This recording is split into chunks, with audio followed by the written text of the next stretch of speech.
Welcome to Edream distance education. ഇന്ന് നമ്മുടെ income ടാക്സിന്റെ ഒരു സ്പെഷ്യൽ മാരത്തോൺ ലൈവ് ആണ് എടുക്കുന്നത്. ഓക്കെ, അപ്പൊ നമുക്ക് ഇന്ന് ഈ ഒരു സ്പെഷ്യൽ മാരത്തോൺ ലൈവില് നിങ്ങൾക്ക് എക്സാം ഓറിയന്റഡ് ആയിട്ട് എക്സാമിന് വരുന്ന ഇമ്പോർട്ടന്റ് ആയിട്ടുള്ള ടോപ്പിക്കുകളെ കുറിച്ചിട്ടും കഴിഞ്ഞ പ്രീവിയസ് ഇയർ ക്വസ്റ്റ്യൻ പേപ്പറിൽ നിന്നുള്ള ക്വസ്റ്റ്യൻസുകളൊക്കെയാണ് നമ്മൾ ഇന്ന് ഇവിടെ ഡിസ്കസ് ചെയ്യുന്നത്. നമുക്കറിയാം ഇഗ്നോ എന്ന് പറയുമ്പോൾ ഏറ്റവും കൂടുതൽ റിപ്പീറ്റഡ് ക്വസ്റ്റ്യൻസ് ആണ് വരിക അല്ലെ. ഇൻകം ടാക്സ് എന്ന് പറഞ്ഞിട്ട് ഉള്ള ഒരു പേപ്പറിനെ കുറിച്ച് പറയുകയാണെന്നുണ്ടെങ്കിൽ കുറച്ച് കോംപ്ലിക്കേറ്റഡ് ആണെങ്കിൽ പോലും വളരെ സിമ്പിൾ ആയിട്ടുള്ള പ്രോബ്ലംസുകളും റിപ്പീറ്റഡ് ആയിട്ടുള്ള പ്രോബ്ലംസുകളൊക്കെയാണ് ഇതുവരെ കണ്ട ക്വസ്റ്റ്യൻ പേപ്പറിൽ നമുക്ക് കാണാൻ കഴിഞ്ഞിട്ടുള്ളത്. അപ്പൊ അതിന്റെ ഒക്കെ ബേസിലാണ് നമ്മൾ ഇന്ന് ഈ ഒരു സ്പെഷ്യൽ മാരത്തോൺ നിങ്ങൾക്ക് മുന്നിൽ അവതരിപ്പിക്കുന്നത്. ഓക്കെ, അപ്പൊ നമ്മളിവിടെ ഒരു കഴിഞ്ഞ ഒരു 4-5 വർഷങ്ങളിലെ പ്രീവിയസ് ഇയർ ക്വസ്റ്റ്യൻ പേപ്പറിൽ റിപ്പീറ്റഡ് ആയിട്ട് വന്നിട്ടുള്ള കുറച്ച് ക്വസ്റ്റ്യൻസുകളാണ് നമ്മളിവിടെ പറയുന്നത്. അപ്പൊ നിങ്ങൾക്ക് അറിയാം, നിങ്ങൾക്ക് അത് ചെയ്താൽ തന്നെ ഏകദേശം നിങ്ങൾക്ക് ഒരു 75 എബോവ് മാർക്സ് സ്കോർ ചെയ്യാൻ പറ്റും. അപ്പൊ നമുക്ക് നോക്കി നോക്കാം. നമുക്കറിയാം, എല്ലാവർക്കും അറിയുന്ന പോലെ തന്നെയാ നമുക്ക് 100 മാർക്കാണ് ഒരു ക്വസ്റ്റ്യന് 20 മാർക്കാണ് കണ്ടിട്ടുള്ളത്. അതിൽ സബ് ക്വസ്റ്റ്യൻസുകളായിട്ടും വരുന്നുണ്ട് അല്ലെ. അതായത് ഇപ്പോ ഒന്നിന് 10 മാർക്ക്, ഒന്നിൽ തന്നെ എ ക്വസ്റ്റ്യനും ബി ക്വസ്റ്റ്യനും ഉണ്ടായിരിക്കും. എക്ക് 10 മാർക്ക്, ബി ക്വസ്റ്റ്യന് 10 മാർക്ക്, അങ്ങനെയൊക്കെ വരുന്നുണ്ടായിരിക്കാം. ഓക്കെ, അപ്പൊ നമുക്ക് സ്റ്റാർട്ട് ചെയ്യാം. ഇപ്പൊ ഇവിടെ എല്ലാ അധിക ക്വസ്റ്റ്യൻ പേപ്പറിലും കണ്ടിട്ടുള്ള ഒരു ക്വസ്റ്റ്യൻ ആണ് നമ്മുടെ അസസിയുടെ റെസിഡൻഷ്യൽ സ്റ്റാറ്റസിനെ കുറിച്ചിട്ട്. നമുക്ക് ഇൻകം ടാക്സ് എന്ന് പറഞ്ഞ പേപ്പറിലെ ഏറ്റവും ഇമ്പോർട്ടന്റ് ആയിട്ടുള്ള ഒരു ഭാഗമാണെന്ത്, റെസിഡൻഷ്യൽ സ്റ്റാറ്റസ് അല്ലെ. കാരണം എന്താണ്, റെസിഡൻഷ്യൽ സ്റ്റാറ്റസിന്റെ ബേസിലാണ് ഒരു അസസിയുടെ ടാക്സ് ഡിറ്റർമൈൻ ചെയ്യുന്നത്. ഇപ്പൊ നമ്മൾ ഫസ്റ്റ് ആയിട്ട് നമുക്കറിയാം, ടാക്സിന്റെ ഫസ്റ്റ് യൂണിറ്റുകളിലായിട്ട് നമ്മൾ പഠിക്കുന്നത് എന്താണ്, residential status of individual, HUF, firm, company, അങ്ങനെയുള്ള കാര്യങ്ങളെ കുറിച്ചിട്ട് നമുക്ക് അതിനായിട്ട് തന്നെ ഒരു ചാപ്റ്റർ തന്നെ നമ്മൾ പഠിക്കുന്നുണ്ട്, റെസിഡൻഷ്യൽ സ്റ്റാറ്റസ് എന്ന് പറഞ്ഞിട്ട് ഫസ്റ്റ് ബ്ലോക്കിൽ 3ാമത്തെ ചാപ്റ്ററിൽ. അപ്പൊ അതിൽ നിന്ന് വന്നിട്ടുള്ള ഒരു ക്വസ്റ്റ്യൻ ആണ് different categories of assessee on the basis of residence and their taxability. Okay, അപ്പൊ നമുക്കറിയാം ഇൻകം ടാക്സ് ആക്ട് പ്രകാരം ഒരു അസസിനെ അയാളുടെ റെസിഡൻഷ്യൽ സ്റ്റാറ്റസിന്റെ ബേസിൽ നമ്മൾ തരം തിരിച്ചിട്ടുണ്ട് അല്ലെ. ഏതൊക്കെ കാറ്റഗറി ആയിട്ടാണ് തരം തിരിച്ചിട്ടുള്ളത് നമുക്കറിയാം. റെസിഡൻഷ്യൽ സ്റ്റാറ്റസിന്റെ ബേസിൽ എങ്ങനെയാ തരം തിരിച്ചിട്ടുള്ളത്, resident and ordinary resident, not ordinary resident, non resident, ഇങ്ങനെ 3 കാറ്റഗറി ആയിട്ടാണ് നമ്മളിങ്ങനെ തരം തിരിച്ചിട്ടുള്ളത്. അപ്പൊ അതിൽ റെസിഡന്റ് എന്ന് പറഞ്ഞാൽ എന്താ, ഒരു ഇൻഡിവിജ്വൽ റെസിഡന്റ് ആവണം എന്നുണ്ടെങ്കിൽ കുറച്ച് കണ്ടീഷൻസ് ഉണ്ട്. നമുക്ക് അതിനെ ബേസിക് കണ്ടീഷൻസ് എന്നും അഡീഷണൽ കണ്ടീഷൻസ് എന്നൊക്കെ പറയാം അല്ലെ. അതായത് നമുക്ക് അതിനെ കുറിച്ച് പറയുകയാണെന്നുണ്ടെങ്കിൽ ഒരു ഇൻഡിവിജ്വലിനെ റെസിഡന്റ് ആയിട്ട് ട്രീറ്റ് ചെയ്യണം എന്നുണ്ടെങ്കിൽ എന്ത് ചെയ്യണം, ബേസിക് കണ്ടീഷനിൽ നമുക്ക് 2 കണ്ടീഷൻസ് ആണ് വരുന്നത്. അതില് ഏതെങ്കിലും ഒരു കണ്ടീഷൻ സാറ്റിസ്ഫൈ ചെയ്തിട്ടുണ്ടെങ്കിൽ അയാൾ ആരായി മാറി, റെസിഡന്റ് ആയി മാറി. ഓക്കെ, ഈ ബേസിക് കണ്ടീഷനിൽ ഒരു കണ്ടീഷനും സാറ്റിസ്ഫൈ ചെയ്തില്ലെങ്കിൽ അയാള് നോൺ റെസിഡന്റ് ആയി മാറി. അപ്പൊ നമുക്ക് ബേസിക് കണ്ടീഷൻ ഏതാണെന്ന് അറിയണം അല്ലെ. അതുപോലെ തന്നെ അഡീഷണൽ കണ്ടീഷൻസ് ഉണ്ട്. ഈ അഡീഷണൽ കണ്ടീഷനിൽ 2 കണ്ടീഷൻസും സാറ്റിസ്ഫൈ ചെയ്തെങ്കിൽ മാത്രമാണ് ഒരാള് നമ്മുടെ ഓർഡിനറി റെസിഡന്റ് ആവുന്നത്. അപ്പൊ ആദ്യം നമ്മൾ നോക്കേണ്ടത് റെസിഡന്റ് ആണോ നോൺ റെസിഡന്റ് ആണോ എന്ന് നോക്കുക. അതിൽ റെസിഡന്റ് ആവണം എന്നുണ്ടെങ്കിൽ ബേസിക് കണ്ടീഷനിൽ ഏതെങ്കിലും ഒരു കണ്ടീഷൻ സാറ്റിസ്ഫൈ ചെയ്യണം. അപ്പോ ഇതില് റെസിഡന്റ് ആയിട്ടുണ്ടെങ്കിൽ അത് ഓക്കെ ആണെന്നുണ്ടെങ്കിൽ നമ്മൾ അടുത്ത് നോക്കേണ്ടത് എന്താണ്, ഇയാള് ഓർഡിനറി ആണോ അതോ നോട്ട് ഓർഡിനറി ആണോ എന്ന് നോക്കണം. അപ്പൊ ഇവിടെ നമ്മളോട് പറഞ്ഞിട്ടുള്ളത് റെസിഡൻഷ്യൽ സ്റ്റാറ്റസിന്റെ ബേസില് ഒരാളുടെ ടാക്സ് ലൈബിലിറ്റി അത് കാൽക്കുലേറ്റ് ചെയ്യാനാണ് പറഞ്ഞിട്ടുള്ളത്. ഓക്കെ, അപ്പോ എന്താണ്, ഇപ്പോ ഒരാള് റെസിഡന്റ് ആണ് എന്നുണ്ടെങ്കിൽ അല്ലെ, റെസിഡന്റ് ആവണം എന്നുണ്ടെങ്കിൽ എന്താണ് കണ്ടീഷൻ എന്ന് നമുക്കറിയാം അല്ലെ. 2 കണ്ടീഷൻസ് ആണുള്ളത്, അതെന്താണെന്ന് നമുക്കറിയാം. അതേപോലെ തന്നെ ഒരു ഓർഡിനറി റെസിഡന്റ് ആണ് എന്നുണ്ടെങ്കിൽ അല്ലെ, ഓർഡിനറി റെസിഡന്റ് ആണ് എന്നുണ്ടെങ്കിൽ അയാൾക്ക് ഇന്ത്യയിൽ നിന്നും ഇന്ത്യക്ക് പുറത്തു നിന്നും ലഭിക്കുന്ന എല്ലാ ഇൻകത്തിനും അയാൾ എന്ത് കൊടുക്കണം? ടാക്സ് കൊടുക്കണം, റെസിഡന്റ് ആണെങ്കിൽ. ഓക്കെ, ഇനി ഒരാള് ഓർഡിനറി റെസിഡന്റ് ആണ് എന്നുണ്ടെങ്കിലോ, നോട്ട് ഓർഡിനറി റെസിഡന്റ് ആണ് എന്നുണ്ടെങ്കിലോ അയാൾക്ക് ഇന്ത്യയിൽ നിന്നുണ്ടായ ഇൻകത്തിനും അതുപോലെ തന്നെ ഇന്ത്യയിൽ നിന്ന് ലഭിച്ച ഇൻകത്തിനുമാണ് അയാൾ ടാക്സ് കൊടുക്കേണ്ടത്, അല്ലെ. അതുപോലെ തന്നെ ഇപ്പൊ ഇന്ത്യയിൽ കൺട്രോൾ ചെയ്യുന്ന ചില ബിസിനസ് സ്ഥാപനങ്ങളിൽ നിന്ന് അയാൾക്ക് ഇൻകം കിട്ടുന്നുണ്ടെങ്കിൽ അതിനും അയാൾക്ക് ടാക്സ് കൊടുക്കേണ്ടി വരും. പക്ഷേ അയാൾക്കിപ്പോ മറ്റു ഫോറിൻ കൺട്രീസിൽ നിന്ന് അയാൾക്ക് ഇൻകം കിട്ടുന്നുണ്ടെങ്കിൽ, അല്ലെ, അതായത് ഇന്ത്യയിൽ ഉണ്ടായ ഇൻകം അല്ല, ഇന്ത്യയിൽ നിന്ന് ലഭിച്ച ഇൻകം അല്ല, അയാൾക്ക് ഫോറിൻ കൺട്രിയിൽ ലഭിച്ച ഇൻകം ആണെങ്കിൽ അയാൾക്ക് അതിന് ടാക്സ് കൊടുക്കണ്ട. ഇതാണ് ഇവർ തമ്മിലുള്ള മെയിൻ ഡിഫറൻസ്. ഓക്കെ, റെസിഡന്റ് ആണെന്നുണ്ടെങ്കിൽ എല്ലാത്തിനും ടാക്സ് കൊടുക്കണം, അയാൾക്ക് എന്തൊക്കെ ഇൻകം ഉണ്ടോ അതിന് മൊത്തത്തിൽ അയാൾ ടാക്സ് കൊടുക്കണം. റെസിഡന്റ് ആൻഡ് ഓർഡിനറി റെസിഡന്റ് ആണെന്നുണ്ടെങ്കിൽ കേട്ടോ. നോട്ട് ഓർഡിനറി റെസിഡന്റ് ആണെങ്കിലോ അതിന് അയാൾ അങ്ങനെ എന്താണ്, ഇന്ത്യയിൽ നിന്ന് ഉണ്ടായതും ഇന്ത്യയിൽ നിന്ന് ലഭിച്ച ഇൻകത്തിനും മാത്രം ടാക്സ് കൊടുത്താൽ മതി. ഫോറിൻ കൺട്രീസിൽ നിന്നുള്ള ഇൻകത്തിന് അയാള് ടാക്സ് കൊടുക്കേണ്ട ആവശ്യം ഇല്ല. അപ്പൊ അത് നോട്ട് ചെയ്യാം. ദെൻ അങ്ങനെയാണെന്നുണ്ടെങ്കിൽ നമ്മുടെ അപ്പൊ ഇവിടെ നമുക്ക് ഇങ്ങനെ പറയാം, റെസിഡന്റ് ആൻഡ് ഓർഡിനറി റെസിഡന്റ് ആണ് എന്നുണ്ടെങ്കിൽ അയാൾക്ക് എല്ലാ ഇൻകത്തിനും, റെസിഡന്റ് ആണ് ഓർഡിനറി റെസിഡന്റ് ആണെന്നുണ്ടെങ്കിൽ income received or deemed to be received in India, അല്ലെ, ഇന്ത്യയിൽ നിന്ന് ഉണ്ടായിട്ടുള്ളതും ഇന്ത്യയിൽ നിന്ന് റിസീവ് ചെയ്തിട്ടുള്ളതും റിസീവ് ചെയ്യാൻ സാധ്യതയുള്ളതുമായിട്ടുള്ള ഇൻകത്തിന് അയാൾ ടാക്സ് കൊടുക്കണം. അതുപോലെ തന്നെ ഇന്ത്യയിൽ നിന്ന് അക്രൂ ചെയ്തിട്ടുള്ളതും deemed to be accrued in India അതിന് അയാൾ ടാക്സ് കൊടുക്കണം. ഔട്ട്സൈഡ് ഇൻ ഇന്ത്യയിൽ അക്രൂ ചെയ്തതും റിസീവ് ചെയ്തതുമായിട്ടുള്ള ഇൻകത്തിനും അയാൾ ടാക്സ് കൊടുക്കണം. ഇനി നോട്ട് ഓർഡിനറി റെസിഡന്റ് ആണെന്നുണ്ടെങ്കിലോ, നോട്ട് ഓർഡിനറി റെസിഡന്റ് ആവണം എന്നുണ്ടെങ്കിൽ എന്താ കണ്ടീഷൻ? ബേസിക് കണ്ടീഷൻ ഏതെങ്കിലും ഒരു കണ്ടീഷൻ അയാൾ സാറ്റിസ്ഫൈ ചെയ്തു, പക്ഷെ അഡീഷണൽ കണ്ടീഷനിൽ രണ്ട് കണ്ടീഷനോ അല്ലെങ്കിൽ ഏതെങ്കിലും ഒരു കണ്ടീഷനോ അയാൾ സാറ്റിസ്ഫൈ ചെയ്തില്ലെങ്കിൽ അയാൾ ആരായി മാറി? നോട്ട് ഓർഡിനറി റെസിഡന്റ് ആയി മാറി. അപ്പൊ അയാളുടെ ടാക്സ് ലൈബിലിറ്റി എന്തൊക്കെയായിരിക്കും? ഇന്ത്യയിൽ റിസീവ് ചെയ്ത ഇൻകത്തിന് അയാൾ ടാക്സ് കൊടുക്കണം. അതുപോലെ തന്നെ ഇന്ത്യയിൽ അക്രൂ ചെയ്തിട്ടുള്ള ഇൻകത്തിന് അയാൾ ടാക്സ് കൊടുക്കണം.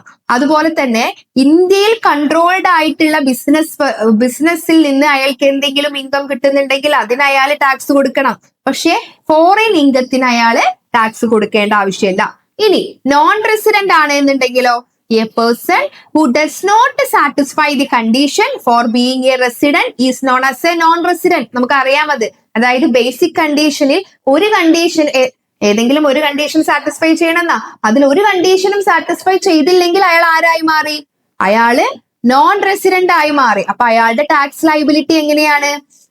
അയാളുടെ ടാക്സ് ലൈബിലിറ്റി എന്ന് പറയുമ്പോൾ income received or deemed to be received in India, ഇന്ത്യയിൽ റിസീവ് ചെയ്തിട്ടുള്ള ഇൻകത്തിന് അയാൾ ടാക്സ് കൊടുക്കണം. അതുപോലെ തന്നെ ഇന്ത്യയിൽ അക്രൂ ചെയ്തിട്ടുള്ളതോ അല്ലെങ്കിൽ deemed to be accrued in India അതിനും അയാൾ ടാക്സ് കൊടുക്കണം. പക്ഷേ foreign income earned and received outside in India is not taxable in India. Foreign കൺട്രിയിൽ നിന്ന് അയാൾ ഏൺ ചെയ്തതോ ഫോറിൻ കൺട്രിയിൽ ഉണ്ടായിട്ടുള്ള ഇൻകത്തിനോ അയാൾ ടാക്സ് കൊടുക്കേണ്ട ആവശ്യമില്ല. അപ്പൊ ഇതിന്റെ ബേസിൽ നമുക്ക് ഇങ്ങനെ പറയാം, ഒരാളുടെ ടാക്സബിലിറ്റി നിശ്ചയിക്കുന്നത് അയാളുടെ റെസിഡൻഷ്യൽ സ്റ്റാറ്റസിന്റെ ബേസിലാണ്. ഓക്കെ, ഇപ്പൊ നിങ്ങൾ ആ കണ്ടീഷൻസ് നിങ്ങൾ എന്തായാലും പഠിച്ചിരിക്കണം. അത് ടാക്സ് പഠിക്കുന്ന കുട്ടികൾ ഫസ്റ്റ് ആയിട്ടും റെസിഡൻഷ്യൽ സ്റ്റാറ്റസിന്റെ കണ്ടീഷൻസ് നോട്ട് ചെയ്യണം, നിങ്ങൾക്ക് അറിയുന്നുണ്ടായിരിക്കാം. ഓക്കെ, അപ്പൊ ഈ ഒരു ക്വസ്റ്റ്യന് നമ്മളിപ്പോ ഡിസ്കസ് ചെയ്ത ക്വസ്റ്റ്യൻ 2 പാർട്ടുകളായിട്ടാണ്, അല്ലെ. അതിൽ ഫസ്റ്റ് പാർട്ടാണ് ചോദിച്ചിട്ടുള്ളത് റെസിഡൻഷ്യൽ സ്റ്റാറ്റസിന്റെ ബേസിൽ എങ്ങനെയാണ് ടാക്സബിലിറ്റി നിശ്ചയിക്കുന്നത്. അതിന് 10 മാർക്കാണ് വരുന്നത്. ഇനി രണ്ടാമത്തെ കണ്ടീഷൻ നോക്കൂ, income of the previous year is taxed in the current year, അല്ലെ. അതായത് നമുക്കറിയാം ഈ പ്രീവിയസ് ഇയർ, അതായത് നമ്മള് പ്രീവിയസ് ഇയറിൽ കിട്ടിയിട്ടുള്ള ഇൻകത്തിന് നമ്മൾ ഏത് ഇയറിലാണ് ടാക്സ് കൊടുക്കുന്നത്? ആ ഇയറിൽ തന്നെയാണോ? അല്ല, നമ്മൾ പ്രീവിയസ് ഇയറിൽ കിട്ടുന്ന ഇൻകത്തിന് ടാക്സ് കൊടുക്കുന്നത് ഏത് ഇയറിലാണ്? അസസ്മെന്റ് ഇയറിലാണ്, അല്ലെ. അതിന് ശേഷം വരുന്ന ഫിനാൻഷ്യൽ ഇയറിലാണ് ടാക്സ് കൊടുക്കേണ്ടത്. ക്വസ്റ്റ്യൻ നോക്കി നോക്കൂ ഇവിടെ. Income of the previous year is taxed in the current year. Explanation and exceptions, ഇതാണ് നിങ്ങളോട് വന്നിട്ടുള്ള ക്വസ്റ്റ്യൻ. ഓക്കെ, ഇപ്പൊ പ്രീവിയസ് ഇയർ എന്ന് പറഞ്ഞിട്ടുണ്ടെങ്കിൽ എന്താ? നമ്മള് ഒരു അസസ്സി എന്ന് പറഞ്ഞാൽ ആരാ? ടാക്സ് കൊടുക്കേണ്ട വ്യക്തിയാണ് അസസ്സി. ഈ അസസ്സി ഒരു ഇയറിൽ ഏൺ ചെയ്ത, ഏത് ഇയറിലാണോ അയാൾ ഇൻകം ഏൺ ചെയ്തത്, അതാണ് previous year. Okay, then assessment year എന്ന് പറഞ്ഞിട്ടുണ്ടെങ്കിൽ എന്താണ്? ഈ പ്രീവിയസ് ഇയറിൽ ഏൺ ചെയ്ത ഇൻകം ആ ഇയറിൽ തന്നെ നമ്മൾ ടാക്സ് കാൽക്കുലേറ്റ് ചെയ്യുന്നില്ല. നമ്മൾ നേരത്തെ പറഞ്ഞു നെക്സ്റ്റ് ഫിനാൻഷ്യൽ ഇയറിലാണ് ടാക്സ് കാൽക്കുലേറ്റ് ചെയ്യുന്നത്. അപ്പോൾ ടാക്സ് പ്രീവിയസ് ഇയറിൽ നിന്ന് കിട്ടിയ ഇൻകത്തിന്റെ ടാക്സ് കാൽക്കുലേറ്റ് ചെയ്യുന്നത് ഏത് വർഷമാണോ ആ വർഷമാണ് അസസ്മെന്റ് ഇയർ. ഇപ്പൊ പ്രീവിയസ് ഇയറിലെ വരുമാനത്തിന്, ഇൻകത്തിന് ടാക്സ് കണക്കാക്കുന്ന നെക്സ്റ്റ് ഫിനാൻഷ്യൽ ഇയറിനെയാണ് നമ്മൾ എന്ത് വിളിക്കുന്നത്? അസസ്മെന്റ് ഇയർ എന്ന് വിളിക്കുന്നത്. ഇപ്പൊ ഒരു എക്സാമ്പിൾ ആയിട്ട് പറയുകയാണെന്നുണ്ടെങ്കിൽ പ്രീവിയസ് ഇയർ 2023-4, 2023-2024 എനിക്ക് കുറച്ച് ഇൻകം ഞാൻ ഏൺ ചെയ്തു. ഇതിന്റെ ടാക്സ് ഞാൻ എപ്പോഴാ, ഇതിന്റെ മുകളിലെ ടാക്സ് കാൽക്കുലേറ്റ് ചെയ്യുന്നത് ഏത് ഇയറിലാണ്? നെക്സ്റ്റ് ഇയർ അല്ലെ, അതായത് 2024-25, അതാണ് നമ്മുടെ അസസ്മെന്റ് ഇയർ. അപ്പൊ നിങ്ങൾ ഇത് എക്സാമ്പിൾ ഒക്കെ വെച്ചിട്ട് എഴുതണം അല്ലെ. ഇപ്പൊ 2023-24 ഞാൻ ഏൺ ചെയ്ത ഇൻകം, അതാണ് എന്റെ പ്രീവിയസ് ഇയർ. ആ ഇൻകത്തിന്റെ ടാക്സ് കാൽക്കുലേറ്റ് ചെയ്യുന്നത് 2024-25 ആണ്, അതാണ് എന്റെ അസസ്മെന്റ് ഇയർ. പക്ഷേ ചില കേസുകളില് എക്സെപ്ഷൻസ് ഉണ്ട്. അതായത് നമ്മൾ പ്രീവിയസ് ഇയറിൽ ഏൺ ചെയ്തിട്ടുള്ള ഇൻകത്തിന് ആ ഇയറിൽ തന്നെ ടാക്സ് കാൽക്കുലേറ്റ് ചെയ്യുന്ന കുറച്ച് കാര്യങ്ങളുണ്ട്. ഓക്കെ, അപ്പൊ അതിനെ കുറിച്ചിട്ടാണ് പറയുന്നത്. എന്താണ് ഇപ്പൊ ഇതിവിടെ എന്താ പറയുന്നത്? പ്രീവിയസ് ഇയറിൽ ഏൺ ചെയ്ത ഇൻകത്തിന് ആ വർഷം തന്നെ ടാക്സ് കാൽക്കുലേറ്റ് ചെയ്യുന്ന കുറച്ച് സിറ്റുവേഷൻസ് ഉണ്ട്. അതിൽ ഒന്നാമത്തേതാണ് എന്ത്?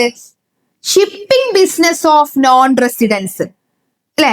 ഷിപ്പിംഗ് ബിസിനസ് നടത്തുന്ന ഒരു എന്താണ് കമ്പനി ആണെന്നുണ്ടെങ്കിൽ, അതായത് ഇപ്പോ income earned by a non resident shipping companies is taxed before the ship leaves the Indian port അല്ലെ. ഒരു നോൺ റെസിഡന്റ്, അയാള് ഇന്ത്യയിലെ ഒരു ഷിപ്പിംഗ് കമ്പനിയാണെന്ന് വിചാരിച്ചോ അല്ലെ. ഒരു നോൺ റെസിഡന്റ് ഷിപ്പിംഗ് കമ്പനിയാണ്.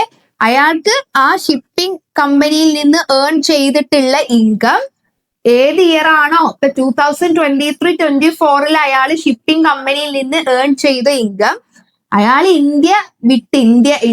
ഇന്ത്യയിലെ തുറമുഖം, ഇന്ത്യയുടെ പോർട്ട് വിട്ടു പോകുന്നതിന് മുന്നേ തന്നെ എന്ത് ചെയ്യും? അയാൾക്ക് അതിൽ നിന്ന് കിട്ടിയ ഇൻകത്തിന് ടാക്സ് ആ ഇയറിൽ തന്നെ ടാക്സ് കാൽക്കുലേറ്റ് ചെയ്യും. അടുത്തതോ, a person leaving India permanently അല്ലെ. അതായത് ഇവിടെ എന്താണ്, ഒരു പേഴ്സൺ എന്ത് ചെയ്യാണ്? അയാള് ഇന്ത്യ വിട്ടു പോവാണ്. ഓക്കെ, അയാൾ ഇനി തിരിച്ചു വരില്ല. തിരിച്ചു വരാൻ അയാൾക്ക് ഒരു ഉദ്ദേശവും ഇല്ല. അങ്ങനെയാണ് എന്നുണ്ടെങ്കിൽ അയാൾക്ക് ആ വർഷം ഏൺ ചെയ്ത ഇൻകം ആ വർഷം തന്നെ ടാക്സ് ഡിപ്പാർട്ട്മെന്റ് എന്ത് ചെയ്യും? കാൽക്കുലേറ്റ് ചെയ്ത് അയാൾ ആ വർഷം തന്നെ ടാക്സ് അടക്കേണ്ടി വരും. ദെൻ അതുപോലെ തന്നെ അടുത്ത് നോക്കി നോക്കാം. Association of persons formed for a particular event അല്ലെ. അതായത് ഇപ്പോ അസോസിയേഷൻ ഓഫ് പേഴ്സൺ അല്ലെ. അസോസിയേഷൻ ഓഫ് പേഴ്സൺ ഒരു പ്രത്യേക കാര്യത്തിന് വേണ്ടിയിട്ട് രൂപീകരിച്ചിട്ടുള്ള അസോസിയേഷൻ ഓഫ് പേഴ്സൺ ആണ് എന്നുണ്ടെങ്കിൽ അവർക്ക് ആ വർഷം കിട്ടിയിട്ടുള്ള ഇൻകത്തിന് ആ ഇയറിൽ തന്നെ ടാക്സ് കാൽക്കുലേറ്റ് ചെയ്ത് ടാക്സ് അടക്കേണ്ടി വരും.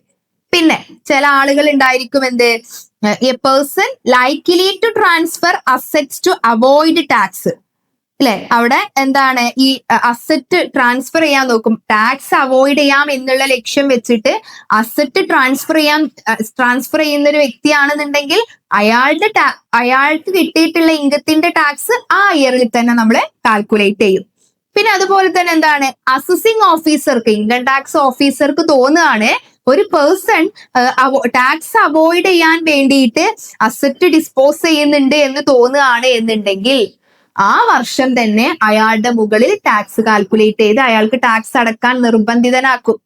ദെൻ ഇനിയിപ്പോ ഒരു ഇയറിൽ ആ ഒരു ബിസിനസ് അല്ലെങ്കിൽ പ്രൊഫഷൻ ഡിസ്കണ്ടിന്യൂ ചെയ്യുകയാണെന്നുണ്ടെങ്കിൽ അവർക്കും ആ വർഷം കിട്ടിയിട്ടുള്ള ഇൻകത്തിന് ആ വർഷം തന്നെ ടാക്സ് കാൽക്കുലേറ്റ് ചെയ്യും. ഓക്കെ, അപ്പൊ ഇവിടെ അപ്പൊ ഇത്രയും കാര്യങ്ങളാണ് 10 മാർക്കിനുണ്ട് ഇത് അല്ലെ. ആദ്യം നമ്മള് എന്താണ് നമ്മുടെ അസസ്മെന്റ് ഇയറും പ്രീവിയസ് ഇയറും എഴുതുക അല്ലെ. സാധാരണഗതിയില് പ്രീവിയസ് ഇയറിൽ ഏൺ ചെയ്തിട്ടുള്ള ഇൻകത്തിന് അസസ്മെന്റ് ഇയറിലാണ് ടാക്സ് കാൽക്കുലേറ്റ് ചെയ്യുന്നത്. പക്ഷേ ചില സിറ്റുവേഷൻസിൽ നമ്മൾ എന്ത് ചെയ്യും, പ്രീവിയസ് ഇയറിൽ ഏൺ ചെയ്ത ഇൻകത്തിന് ആ ഇയറിൽ തന്നെ ടാക്സ് കാൽക്കുലേറ്റ് ചെയ്യുന്ന സിറ്റുവേഷൻസ് ഉണ്ട്. ആ സിറ്റുവേഷൻസ് ആണ് ഇപ്പൊ നമ്മൾ ഇവിടെ ഡിസ്കസ് ചെയ്തത്. അപ്പൊ ഇതിന് 10 മാർക്കാണ്. ഓക്കെ, ഇനി രണ്ടാമത്തെ ക്വസ്റ്റ്യൻ നോക്കി നോക്കാം. രണ്ടാമത്തെ ക്വസ്റ്റ്യൻ അപ്പൊ ഇതും നമുക്ക് കഴിഞ്ഞ വർഷങ്ങളിലൊക്കെ റിപ്പീറ്റഡ് ആയിട്ട് വന്ന ഒരു ക്വസ്റ്റ്യൻ ആണ്. നിങ്ങൾ ഒരിക്കലും സ്കിപ്പ് ചെയ്യാൻ പാടില്ലാത്ത ചാപ്റ്റർ ആണ് നമ്മുടെ സാലറി. അതായത് ഇപ്പൊ ഞാൻ നിങ്ങൾക്ക് ഇപ്പൊ ഒരു എക്സാം ഓറിയന്റഡ് ആയിട്ട് നിങ്ങൾ പഠിക്കാൻ തുടങ്ങുമ്പോൾ നിങ്ങൾ ഒരിക്കലും സ്കിപ്പ് ചെയ്യാൻ പാടില്ലാത്ത ഒരു ചാപ്റ്റർ ആണ് നമ്മുടെ ഇൻകം ഫ്രം സാലറി. അതേപോലെ തന്നെ നമ്മുടെ ഫസ്റ്റ് ബ്ലോക്ക്, ഈ 2 ബ്ലോക്കും നിങ്ങൾ വളരെ കൃത്യമായിട്ട് പഠിക്കണം. പിന്നെ അതുപോലെ തന്നെ നമ്മുടെ block 5 individual assessment, total income calculate ചെയ്യാനുള്ള ഒരു ഭാഗമുണ്ട്. അപ്പൊ അത് നിങ്ങൾ നല്ല രീതിയിൽ നോക്കണം. അപ്പൊ നമുക്ക് എന്താണ് കൂടുതലായിട്ടും ഈ പ്രോബ്ലംസുകളൊക്കെ വരാൻ സാധ്യതയുള്ളത് നമ്മുടെ ഇൻകം ഫ്രം സാലറി എന്ന് പറഞ്ഞിട്ടുള്ള പോർഷനിൽ നിന്നാണ്. അതിലെ ഏറ്റവും അധികം 90% കണ്ടിട്ടുള്ള ഒരു ക്വസ്റ്റ്യൻ ആണ് നമ്മുടെ HR, ഹൗസ് റെന്റ് അലവൻസ്. ഇത് തിയറി ആയിട്ടും ചോദിക്കാം, അതുപോലെ തന്നെ പ്രോബ്ലം ആയിട്ടും ചോദിക്കാം. അപ്പൊ നിങ്ങൾ ഒരിക്കലും ഇത് സ്കിപ്പ് ചെയ്യരുത്, ഹൗസ് റെന്റ് അലവൻസ് കാൽക്കുലേറ്റ് ചെയ്യുന്നത് എങ്ങനെയാണ് എന്നുള്ളത്. അപ്പൊ നോക്കി നോക്കാം, രണ്ടാമത്തെ ക്വസ്റ്റ്യൻ ആണ് കേട്ടോ. അതായത് provisions of income tax related to house rent allowance അല്ലെ. എന്താണ് HR എന്ന് പറഞ്ഞാൽ എന്താ? ഇതിന് നമുക്ക് 10 മാർക്കാണ്. ഇതും 2 ക്വസ്റ്റ്യൻ ആയിട്ടാണ് വന്നിട്ടുള്ളത്, A question and B question. അപ്പൊ ഇവിടെ ടോട്ടൽ ഈ രണ്ടാമത്തെ ക്വസ്റ്റ്യന് 20 മാർക്കാണ്, അതിൽ A ക്വസ്റ്റ്യന് 10 മാർക്ക്. അപ്പൊ നിങ്ങൾ ആദ്യം എന്ത് എഴുതണം? എന്താണ് HR എന്ന് എഴുതണം അല്ലെ. ഏത് ക്വസ്റ്റ്യൻ എഴുതുമ്പോഴും നിങ്ങൾ അതിന്റെ ഒരു ഇൻട്രൊഡക്ഷൻ എഴുതണം അല്ലെ. അതൊക്കെ നിങ്ങൾക്ക് കൂടുതൽ മാർക്ക് സ്കോർ ചെയ്യാൻ പറ്റുന്ന ഒരു കാര്യമാണ്. എന്ത് ക്വസ്റ്റ്യൻ ആണെന്നുണ്ടെങ്കിലും ഒരിക്കലും നമ്മൾ ഒരു ക്വസ്റ്റ്യനും സ്കിപ്പ് ചെയ്യരുത്. നമുക്ക് എന്ത് ക്വസ്റ്റ്യൻ ആണെന്നുണ്ടെങ്കിലും അതിന്റെ ഒരു ഇൻട്രൊഡക്ഷൻ എഴുതി സ്റ്റാർട്ട് ചെയ്തിട്ടുണ്ടെന്നുണ്ടെങ്കിൽ ഇത് വാല്യൂ ചെയ്യുന്ന ആളുകൾക്ക് നിങ്ങളെ കുറിച്ചിട്ട് ഒരു പോസിറ്റീവ് ഇമ്പാക്ട് ഉണ്ടാവും. ഓക്കെ, അപ്പൊ അങ്ങനെയുള്ള കുറച്ച് കാര്യങ്ങളൊക്കെ നിങ്ങൾ ശ്രദ്ധിക്കണം. നോക്കി നോക്കാം, provisions of income tax related to house rent allowance. അപ്പൊ അതിന് മുന്നേ നമുക്ക് എന്ത് ചെയ്യാം, എന്താണ് HR എന്ന് നോക്കാം അല്ലെ. HR എന്ന് പറഞ്ഞാൽ എന്താണ്? ഹൗസ് റെന്റ് അലവൻസ് ആണ് അല്ലെ. അതൊരു അലവൻസ് ആണ്. ഇത് ആർക്ക് കൊടുക്കുന്ന അലവൻസ് ആണ്? ഒരു എംപ്ലോയിക്ക് കൊടുക്കുന്ന അലവൻസ് ആണ്. എന്തിനു വേണ്ടിയിട്ടാണ് ഈ അലവൻസ് കൊടുക്കുന്നത്? To meet the expense of rented accommodation അല്ലെ. എംപ്ലോയിക്ക് എന്ത് വേണം? അയാൾക്ക് താമസ സൗകര്യം വേണം, അയാൾക്ക് ജോലി ചെയ്യാൻ ആവശ്യമായിട്ടുള്ള ഒരു താമസ സൗകര്യം വേണം. അപ്പൊ അതിന് ആ താമസ സൗകര്യം ആരൊരുക്കി കൊടുക്കുകയാണ്? എംപ്ലോയർ ഒരുക്കി കൊടുക്കുകയാണ് അല്ലെ. അതിന് അയാൾക്ക് എന്ത് കൊടുക്കുന്നു? അതായത് ആ റെന്റഡ് അക്കോമഡേഷന് പേയ്മെന്റ് നടത്താൻ വേണ്ടിയിട്ടുള്ള അലവൻസ്, അതിനൊരു എമൗണ്ട് ആര് കൊടുക്കും? എംപ്ലോയർ എംപ്ലോയിക്ക് കൊടുക്കും അല്ലെ. ഇത് ടാക്സബിൾ ആണോ? ഇപ്പൊ ഒരു എംപ്ലോയിക്ക് സാലറിക്ക് പുറമെ എംപ്ലോയർ HR കൂടെ കൊടുക്കുകയാണ്, ഹൗസ് റെന്റ് അലവൻസും കൂടെ കൊടുക്കുകയാണ്. ഇതിന് ടാക്സ് കൊടുക്കണോ? കൊടുക്കണം. പക്ഷേ ഇപ്പൊ ഒരു എക്സാമ്പിൾ ആയിട്ട് പറയുകയാണെങ്കിൽ ഒരു എംപ്ലോയർ ഒരു 1 lakh rupees ടാക്സ് കൊടുത്തു, ടാക്സ് അല്ല, ഹൗസ് റെന്റ് അലവൻസ് കൊടുത്തു. അപ്പൊ ഇത് 1 ലക്ഷം രൂപക്ക് ടാക്സ് കൊടുക്കണോ? അതായത് ഇയാളുടെ സാലറി കാൽക്കുലേറ്റ് ചെയ്യുമ്പോൾ ഇയാൾക്ക് കിട്ടിയ HR ഇതിലേക്ക് ഇൻക്ലൂഡ് ചെയ്യണം, ടോട്ടൽ സാലറിയിലേക്ക് ഇൻക്ലൂഡ് ചെയ്യണം, എന്നിട്ടാണ് ടാക്സ് കാൽക്കുലേറ്റ് ചെയ്യുന്നത്. അപ്പൊ ഇവിടെ എന്താണ്? HR 1 lakh കിട്ടി. അപ്പൊ ഈ 1 lakhനും ഇയാൾ ടാക്സ് കൊടുക്കണോ? വേണ്ട. കുറച്ചു ഭാഗം എക്സംഷൻ ഉണ്ട്. അപ്പൊ ഇതുകൊണ്ട് തന്നെ നമ്മൾ ഈ പാർഷ്യലി എക്സംപ്റ്റഡ് അലവൻസിൽ വരുന്ന വെരി ഇമ്പോർട്ടന്റ് ആയിട്ടുള്ള ഒരു അലവൻസ് ആണ് നമ്മുടെ HR എന്ന് പറയുന്നത്. സോ അപ്പൊ HR ടാക്സ് എന്താ പറയാ, HR പ്രൊവിഷൻസ് ഓഫ് ഇൻകം ടാക്സിനെ കുറിച്ചിട്ടാണ് പറയുന്നത്. അപ്പൊ ഇവിടെ HR is exemption is available under section 10 subsection 13A of the income tax act subject to prescribed condition. എങ്ങനെയാണ് HR ഫുൾ എമൗണ്ടും നമ്മൾ ഫുൾ എമൗണ്ടിനും നമ്മൾ ടാക്സ് കൊടുക്കണ്ടെന്ന് പറഞ്ഞു, കുറച്ച് എക്സംഷൻസ് ഉണ്ട് എന്ന് പറഞ്ഞു അല്ലെ. അപ്പൊ എങ്ങനെയാണ് ആ എക്സംഷൻസ് കണ്ടുപിടിക്കുക? അപ്പൊ അവിടെ ആ കണ്ടീഷൻ നോക്കി നോക്കൂ. ഒന്നാമത്തെ കണ്ടീഷൻ ആണ് the employee should receive HRA from the employer, അല്ലെ? അതായത് എംപ്ലോയറിൽ നിന്ന് എംപ്ലോയിക്ക് കിട്ടിയിട്ടുള്ള HRA എമൗണ്ട് എത്രയാണെന്ന് നോക്കുക.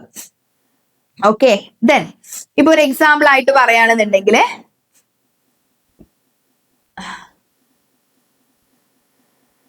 ഓക്കെ, ഒരു എംപ്ലോയിക്ക് HRA ആയിട്ട് കിട്ടിയത് 1 lakh ആണെന്ന് വിചാരിച്ചോ. ഓക്കെ, ദെൻ HRA ആയിട്ട് കിട്ടിയത് 1 lakh ആണ്. രണ്ടാമത്തെ, അപ്പൊ നമുക്ക് ഒന്നാമത്തെ എമൗണ്ട് കിട്ടി കേട്ടോ. ഏതാണ്?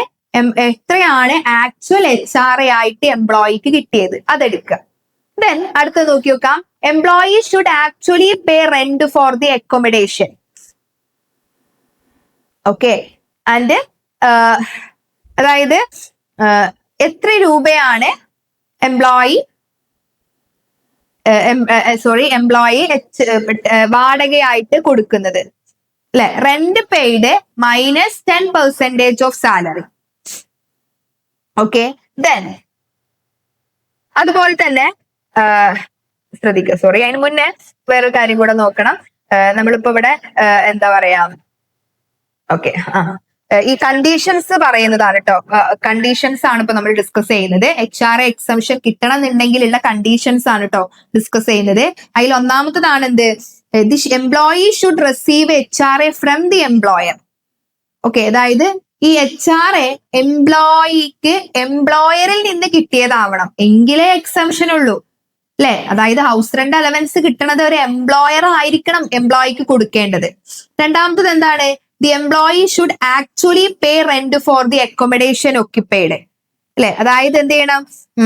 എംപ്ലോയി അയാൾ യഥാർത്ഥത്തിൽ ആക്ച്വലി അയാൾ എന്ത് ചെയ്യണം? അയാൾ നിൽക്കുന്ന അക്കോമഡേഷൻ അയാൾ വാടക കൊടുക്കണം. പിന്നെ സ്വന്തം വീട്ടിൽ താമസിക്കുന്ന ഒരു എംപ്ലോയിക്ക് HRA കൊടുക്കുന്നുണ്ട് എന്ന് വിചാരിച്ചോ. അങ്ങനെയാണെങ്കിൽ അയാൾക്ക് എക്സംഷൻ കിട്ടൂല. ഇപ്പൊ ഞാനിപ്പോ ഒരു വർക്ക് ചെയ്യാണ്, ഒരു ഫേമിൽ വർക്ക് ചെയ്യാണ്. ഞാൻ എന്റെ സ്വന്തം വീട്ടിൽ നിന്നാണ് വരുന്നത്. പക്ഷെ എന്റെ കമ്പനി എനിക്ക് HRA നൽകുന്നുണ്ട്. പക്ഷെ ഞാൻ അതിന് ഫുൾ ടാക്സ് കൊടുക്കണം. കാരണം എന്താണ്? ഞാൻ എന്റെ വീട്ടിലാണ്, എനിക്ക് പേയ്മെന്റ്, ഞാൻ റെന്റഡ് ഹൗസിലൊന്നല്ല നിൽക്കുന്നത്. അപ്പൊ എനിക്ക് അതിന് ഫുള്ള് ടാക്സ് ഞാൻ കൊടുക്കണം, എനിക്ക് എക്സംഷൻ കിട്ടൂല. ഓക്കെ, ഇനി എത്രയാണ് നമുക്ക് എക്സംഷൻ കിട്ടുക? അതെങ്ങനെയാ നമ്മൾ കണ്ടുപിടിക്കുക? എമൗണ്ട് ഓഫ് എക്സംഷൻ നമ്മൾ എങ്ങനെയാ കാൽക്കുലേറ്റ് ചെയ്യുക? അതാണ് ഇവിടെ പറയുന്നത്. അപ്പൊ നിങ്ങൾക്ക് 3 എമൗണ്ടുകൾ തന്നിട്ടുണ്ടായിരിക്കും. അതിൽ നിന്ന് ഏറ്റവും ചെറിയ എമൗണ്ട് ഏതാണോ അതാണ് ടാക്സിൽ നിന്ന് ഒഴിവായിട്ടുള്ള എക്സംഷൻ. അപ്പൊ അതെങ്ങനെ കണ്ടുപിടിക്കാൻ നോക്കി നോക്കൂ. ഒന്നാമത്തതാണ് ആക്ച്വൽ HRA റിസീവ്ഡ്, അല്ലെ? ഒന്നാമത്തതാണ് ആക്ച്വൽ HRA. ഇപ്പൊ നമ്മൾ നേരത്തെ പറഞ്ഞത് ഒരു എംപ്ലോയിക്ക് 1 lakh rupees HRA കൊടുത്തു എന്ന് വിചാരിച്ചോ. രണ്ടാമത്തെ എമൗണ്ട് ആണെന്ത്? Rent paid minus 10% of salary, അല്ലെ? ഇപ്പൊ ഒരു എത്ര രൂപയാണോ ഈ എംപ്ലോയി ഹൗസ് റെന്റ് ഹൗസിന് റെന്റ് ആയിട്ട് കൊടുക്കുന്നത്, അതിൽ നിന്ന് ഈ 10% ഓഫ് സാലറി മൈനസ് ചെയ്യാം. ഓക്കെ, അതായത് 10% ഓഫ് സാലറി എന്ന് പറയുമ്പോ ഏതായിരിക്കും, എങ്ങനെയായിരിക്കും കൊടുക്കുക? സാലറി എന്ന് പറഞ്ഞിട്ടുണ്ടെങ്കിൽ എന്തൊക്കെയായിരിക്കും കൊടുക്കുക? അതായത് ബേസിക് സാലറി എടുക്കും, അതുപോലെ തന്നെ ആ എംപ്ലോയിക്ക് കിട്ടുന്ന ഡിയർനെസ് അലവൻസ് DA, അത് അണ്ടർ ദി എന്താണ് റിട്ടയർമെന്റിന്റെ benefit, under the terms of എംപ്ലോയ്മെന്റിന്റെ പാർട്ടായിട്ടുള്ള ഇത് മാത്രം, അതായത് DA മാത്രം എടുക്കും. then അതുപോലെ തന്നെ ഇയാൾക്ക് സെയിൽസിന്റെ ബേസിൽ ഇയാൾക്ക് കമ്മീഷൻ കിട്ടുന്നുണ്ടെങ്കിൽ അതും എടുക്കും. അപ്പൊ ഇങ്ങനെ ഈ 3 കാര്യങ്ങളുടെയും ടോട്ടൽ കണ്ടിട്ട് അതിന്റെ 10% എടുക്കുക. ഈ 10% എന്ത് ചെയ്യാ? ഇയാള് എത്ര രൂപയാണോ റെന്റ് കൊടുക്കുന്നത് അതിൽ നിന്ന് മൈനസ് ചെയ്യാം. അപ്പൊ രണ്ടാമത്തെ എമൗണ്ട് കിട്ടി. ഇനി മൂന്നാമത്തെ എമൗണ്ട് നോക്കി നോക്കൂ. ഇതില് ഈ എംപ്ലോയി താമസിക്കുന്നത് മെട്രോ സിറ്റീസിലാണെന്നുണ്ടെങ്കിൽ, ഏതൊക്കെയാണ് മെട്രോ സിറ്റീസ്? മുംബൈ. അപ്പൊ ആ പേരുകൾ നിങ്ങൾ വളരെ കൃത്യമായിട്ട് നോക്കണം. മുംബൈ, കൊൽക്കത്ത, ഡൽഹി, ചെന്നൈ, ഇങ്ങനെയുള്ള മെട്രോ സിറ്റീസിലാണ് ഇയാൾ താമസിക്കുന്നത് എങ്കിൽ ആ എംപ്ലോയിയുടെ സാലറിയുടെ 50% കാണുക. ഇനി ചിലപ്പോൾ മെട്രോ സിറ്റി അല്ലാത്ത വേറെ നോൺ മെട്രോ സിറ്റീസിലാണ് ഈ എംപ്ലോയി താമസിക്കുന്നത് എങ്കിൽ സാലറിയുടെ 40% കാൽക്കുലേറ്റ് ചെയ്യാം. എന്നിട്ട് ഈ 3 എമൗണ്ടും ഇപ്പൊ ഏതൊക്കെയാണ്? ആക്ച്വൽ HRA റിസീവ്ഡ്, രണ്ടാമത്തെ എമൗണ്ട് ഏതാണ്? ഇയാൾ എത്ര രൂപയാണോ റെന്റ് ആയിട്ട് ഇയാളുടെ താമസ സൗകര്യത്തിന് വേണ്ടിയിട്ട് കൊടുക്കുന്നത്, അതേ മൈനസ് 10% ഓഫ് സാലറി രണ്ടാമത്തെ എമൗണ്ട് ആയി. മൂന്നാമത്തെ എമൗണ്ട് ഏതാണ്? മെട്രോ സിറ്റിയിലാണെങ്കിൽ, ഇയാൾ താമസിക്കുന്നത് മെട്രോ സിറ്റിയിലാണെങ്കിൽ സാലറിയുടെ 50%, അതല്ലെങ്കിൽ നോൺ മെട്രോ സിറ്റിയിലാണെന്നുണ്ടെങ്കിൽ സാലറിയുടെ 40%. ഈ 3 എമൗണ്ട് നോക്കുന്നു. ഇതിൽ ഏറ്റവും ലീസ്റ്റ് എമൗണ്ട് ഏതാണോ അതാണ് നമുക്ക് എക്സംഷൻ കിട്ടുക. ഓക്കെ, അപ്പൊ നമ്മൾ സാലറി HRA കാൽക്കുലേറ്റ് ചെയ്യുമ്പോൾ സാലറി ആയിട്ട് എടുക്കേണ്ടത് എന്തൊക്കെയാന്ന് നമ്മൾ പഠിച്ചു അല്ലെ. ഇങ്ങനെയാണ് നമ്മൾ ഇതിന്റെ എക്സംപ്റ്റഡ് പോർഷൻ കാൽക്കുലേറ്റ് ചെയ്യുന്നത്. അപ്പൊ ഇത് നിങ്ങൾക്ക് പ്രോബ്ലം ആയിട്ടും ചോദിക്കാം, തിയറി ആയിട്ടും ചോദിക്കാം. ഈ ഒരു ക്വസ്റ്റ്യനിൽ വന്നിട്ടുള്ളത് എന്താണ്? തിയറി ക്വസ്റ്റ്യൻ ആണ്, അത് നോട്ട് ചെയ്യാം. ദെൻ അടുത്ത ക്വസ്റ്റ്യൻ നോക്കി നോക്കാം. ക്വസ്റ്റ്യൻ നമ്പർ 2, അതിലെ ബി പോർഷൻ ആണ് പറയുന്നത് എന്താണ് annual value and deduction allowed from annual value in computing income from house property. അല്ലെ, ആനുവൽ വാല്യൂ എന്ന് കേൾക്കുമ്പോൾ തന്നെ നിങ്ങളുടെ മൈൻഡിൽ വരണം ഇതെന്തുമായി, ഏത് സോഴ്സിൽ നിന്നാണ്? ഇൻകം ഫ്രം ഹൗസ് പ്രോപ്പർട്ടിയിൽ നിന്ന് വന്നിട്ടുള്ള ഒരു ക്വസ്റ്റ്യൻ ആണ്. ഓക്കെ, ഇത് എന്താണ് നോക്ക്, നമുക്കറിയാം ഒരു SSCക്ക് അല്ലെ, ഒരു വീട് നമ്മളിപ്പോ ഒരു എക്സാമ്പിൾ ആയിട്ട് എനിക്കൊരു ഹൗസ് പ്രോപ്പർട്ടി ഉണ്ട്, ഇത് ഞാൻ വാടകയ്ക്ക് കൊടുക്കുകയാണ്. അപ്പൊ എനിക്ക് എന്ത് കിട്ടും? റെന്റ് കിട്ടും അല്ലെ. ആ റെന്റിന് ഞാൻ ടാക്സ് കൊടുക്കണം അല്ലെ. പക്ഷെ ഈ ഹൗസ് പ്രോപ്പർട്ടിയിൽ നിന്ന് കിട്ടുന്ന വാടകക്ക് ഞാൻ ടാക്സ് കാൽക്കുലേറ്റ് ചെയ്യുന്നത് എനിക്ക് കിട്ടിയ വാടകയുടെ ബേസിലല്ല, റെന്റിന്റെ ബേസിലല്ല. എന്തിന്റെ ബേസിലാണ്? ആനുവൽ വാല്യൂവിന്റെ ബേസിലാണ്. അപ്പൊ ആനുവൽ വാല്യൂ എന്താണ് നമ്മൾ കാൽക്കുലേറ്റ് ചെയ്യണം. ആനുവൽ വാല്യൂ എന്ന് പറഞ്ഞിട്ടുണ്ടെങ്കിൽ എന്താണ്? Annual value is important for which a property may reasonably be expected to be let out from year to year. It represents the capacity of the property to earn income and forms the basis for computing income from house property. Okay, നമ്മളോട് ചോദിച്ചിട്ടുള്ള question ഇതാണ്, എന്താണ് annual value? Annual വാല്യൂവിൽ നിന്ന് കിട്ടാവുന്ന deductions എങ്ങനെയാണ്, എന്തൊക്കെയാണ് അല്ലെ. ഇവിടെ എന്താണ് ഈ ആനുവൽ വാല്യൂ എന്ന് പറയുമ്പോ എന്താണ്? നമ്മളൊരു ഒരു ഹൗസ് പ്രോപ്പർട്ടി വാടകക്ക് കൊടുത്തിട്ടുണ്ട് എന്നുണ്ടെങ്കിൽ അതിൽ നിന്ന് കിട്ടാവുന്ന ന്യായമായ വാടക അല്ലെങ്കിൽ റെന്റിനെയാണ് ആനുവൽ വാല്യൂ എന്ന് പറയുന്നത്. അപ്പൊ ഇവിടെ ആക്ച്വലി നമുക്ക് കിട്ടിയ റെന്റ് അല്ല നോക്കുന്നത്, നമ്മൾ അതിൽ നിന്ന് ആ ഒരു ഹൗസ് പ്രോപ്പർട്ടിയിൽ നിന്ന് നമ്മൾ എക്സ്പെക്ട് ചെയ്യുന്ന ആ ഒരു റെന്റ് എത്രയാണോ അതാണ് ആനുവൽ വാല്യൂ എന്ന് പറയുന്നത്. ഓക്കെ, ദെൻ അപ്പൊ ഈ ആനുവൽ വാല്യൂവിൽ നമുക്ക് കുറച്ച് ഡിഡക്ഷൻസ് ഉണ്ട്. ആനുവൽ വാല്യൂ കണ്ടെത്തി, ഒരു എക്സാമ്പിൾ ആയിട്ട് പറയുകയാണെന്നുണ്ടെങ്കിൽ ആനുവൽ വാല്യൂ ഞാൻ കണ്ടെത്തി അല്ലെ. ആനുവൽ വാല്യൂ കണ്ടെത്തുമ്പോ അതിൽ അപ്പൊ ഒരു എക്സാമ്പിൾ ആയിട്ട് എനിക്ക് 1 lakh ആനുവൽ വാല്യൂ, അപ്പൊ അതിന്റെ മുകളിൽ ഞാൻ ടാക്സ് കൊടുക്കണോ? ഫുള്ളായിട്ട് കൊടുക്കേണ്ട, അതിൽ നിന്ന് കുറച്ച് ഡിഡക്ഷൻസ് ഉണ്ട്. ഏതൊക്കെയാണ്? നമുക്ക് അതിൽ നിന്ന് 30% സ്റ്റാൻഡേർഡ് ഡിഡക്ഷൻ ഉണ്ട്.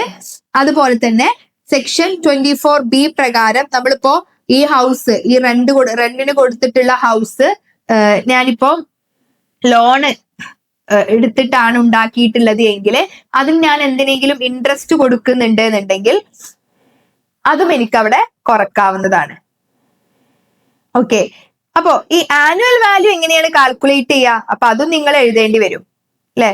ആനുവൽ വാല്യൂ എങ്ങനെയാണ് കാൽക്കുലേറ്റ് ചെയ്യുക? നമുക്ക് ആക്ച്വലി കിട്ടിയിട്ടുള്ള എമൗണ്ട് അല്ല ആനുവൽ വാല്യൂ എന്ന് പറയുന്നത് അല്ലെ. ആനുവൽ വാല്യൂ എന്ന് പറയുമ്പോ എന്താണ്?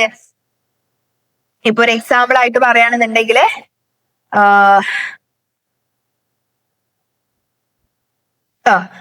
ഒരു വ്യക്തിക്ക് ഇപ്പോ ഒരു ഇൻകം ഹൗസ് പ്രോപ്പർട്ടിയിൽ നിന്ന് ഇൻകം കിട്ടി അല്ലെ. അപ്പൊ നമ്മൾ പറഞ്ഞു എന്ത്?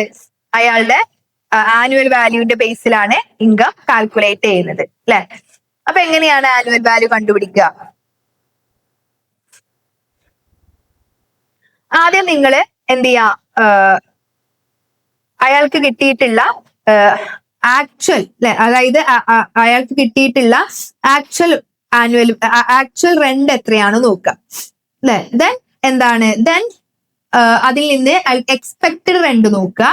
അതേപോലെ തന്നെ എക്സ്പെക്റ്റഡ് റെന്റ്, അതുപോലെ തന്നെ നമ്മുടെ എന്താ പറയാ മുനിസിപ്പൽ റെന്റ്, ഇങ്ങനെയൊക്കെയുള്ള കുറച്ച് വാല്യൂസ് തരും. ഇതിൽ നിന്ന് ഹയസ്റ്റ് എമൗണ്ട് ഏതാണോ അതാണ് ആനുവൽ വാല്യൂ എന്ന് പറഞ്ഞിട്ടുണ്ടെങ്കിൽ. ഓക്കെ, അപ്പൊ അതിൽ നിന്ന് നമ്മൾ ആനുവൽ വാല്യൂ കണ്ടുപിടിച്ചതിന് ശേഷം നമ്മൾ എന്ത് ചെയ്യുന്നു? നമ്മുടെ ഇതിൽ നിന്ന് സ്റ്റാൻഡേർഡ് ഡിഡക്ഷൻ ആയിട്ടുള്ള 30% കാൽക്കുലേറ്റ് കുറക്കുന്നു. ദെൻ നമുക്ക് വേറെ എന്തെങ്കിലും ഇപ്പൊ ഒരു എക്സാമ്പിൾ ആയിട്ട് പറയുകയാണെന്നുണ്ടെങ്കിൽ നമ്മളിപ്പോ ഒരു വീട് വാടകയ്ക്ക് കൊടുത്തു, നമുക്ക് അതിൽ നിന്നൊരു ഒരു 4,000 നമുക്ക് മന്ത്ലി കിട്ടുന്നുണ്ട് എന്ന് വിചാരിച്ചോ. ദെൻ ആ ഒരു വീടിന്റെ മുനിസിപ്പൽ വാല്യുവേഷൻ എന്ന് പറയുന്നത് 60,000 രൂപയാണെന്ന് വിചാരിച്ചോ. ഒരു ഫെയർ റെന്റ് ഉണ്ട്, അതായത് ഫെയർ റെന്റ് ആയിട്ട് ആ ഒരു വീടിന് എക്സ്പെക്ട് ചെയ്യുന്നത് ഒരു 70,000 രൂപയാണ്. അപ്പൊ നമ്മൾ എങ്ങനെയാണ് ആനുവൽ വാല്യൂ കാൽക്കുലേറ്റ് ചെയ്യുക? നിങ്ങൾ മുനിസിപ്പൽ വാല്യൂ നോക്കുക, അതുപോലെ തന്നെ ഫെയർ റെന്റ് നോക്കുക, ഫെയർ റെന്റൽ വാല്യൂ നോക്കുക. ഇതൊക്കെ ക്വസ്റ്റ്യനിൽ തന്നിട്ടുണ്ടായിരിക്കും. ഇതിൽ നിന്ന് ഹയസ്റ്റ് വാല്യൂ ഏതാണോ അതെടുക്കുക, അതാണ് expected rent. Annual value calculate ചെയ്യുന്നത് ഇങ്ങനെയാണ്: actual rent or expected rent which ever is higher.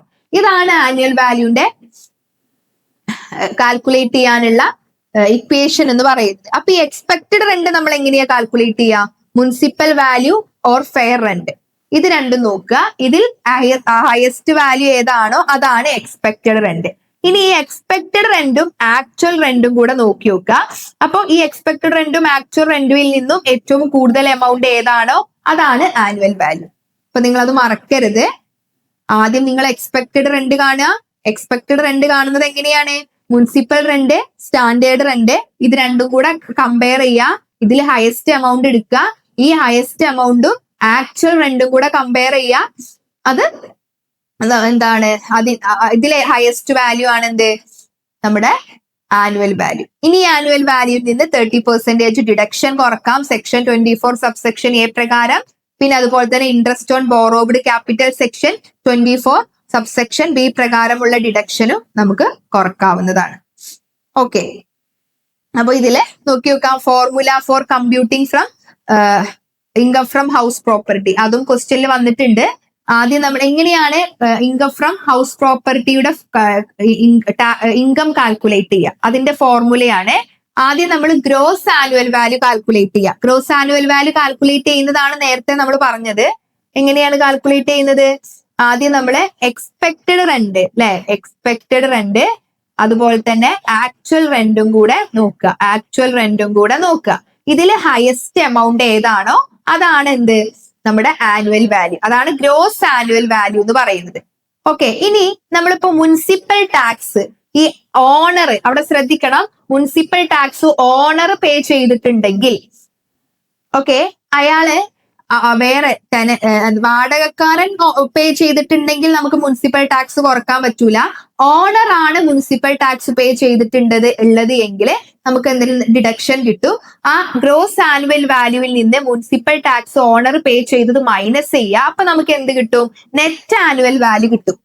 ഈ നെറ്റ് ആനുവൽ വാല്യൂവിൽ നിന്ന് നമുക്ക് എന്ത് ചെയ്യാം? ഡിഡക്ഷൻസ് ഉണ്ട് അല്ലെ, അതായത് 30% സ്റ്റാൻഡേർഡ് ഡിഡക്ഷൻസ് ഉണ്ട്. അതുപോലെ തന്നെ നമ്മൾ ലോൺ എടുത്തിട്ടാണ് ഈ ഒരു ഹൗസ് പ്രോപ്പർട്ടി ഉണ്ടാക്കിയത് എങ്കിൽ അതിന് നമ്മൾ കൊടുക്കുന്ന ഇൻട്രസ്റ്റ്, ഇത് രണ്ടും നമുക്ക് കുറക്കാം. ബാക്കി കിട്ടുന്നതാണ് എന്ത്? Income from house property. Okay, ഇനി അടുത്തൊരു ക്വസ്റ്റ്യൻ നോക്കി നോക്കാം. Clubbing of income. Okay, clubbing of income നിങ്ങൾ കേട്ടിട്ടുണ്ടായിരിക്കും, ക്ലബിംഗ് ഓഫ് ഇൻകത്തിനെ കുറിച്ചിട്ടൊക്കെ അല്ലെ. എന്താണ് ക്ലബിംഗ് ഓഫ് ഇൻകം എന്ന് പറഞ്ഞിട്ടുണ്ടെങ്കിൽ?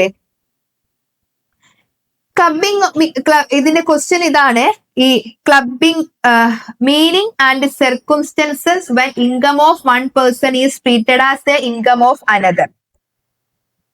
ക്ലബിംഗ് എന്ന് പറഞ്ഞിട്ടുണ്ടെങ്കിൽ എന്താണ്?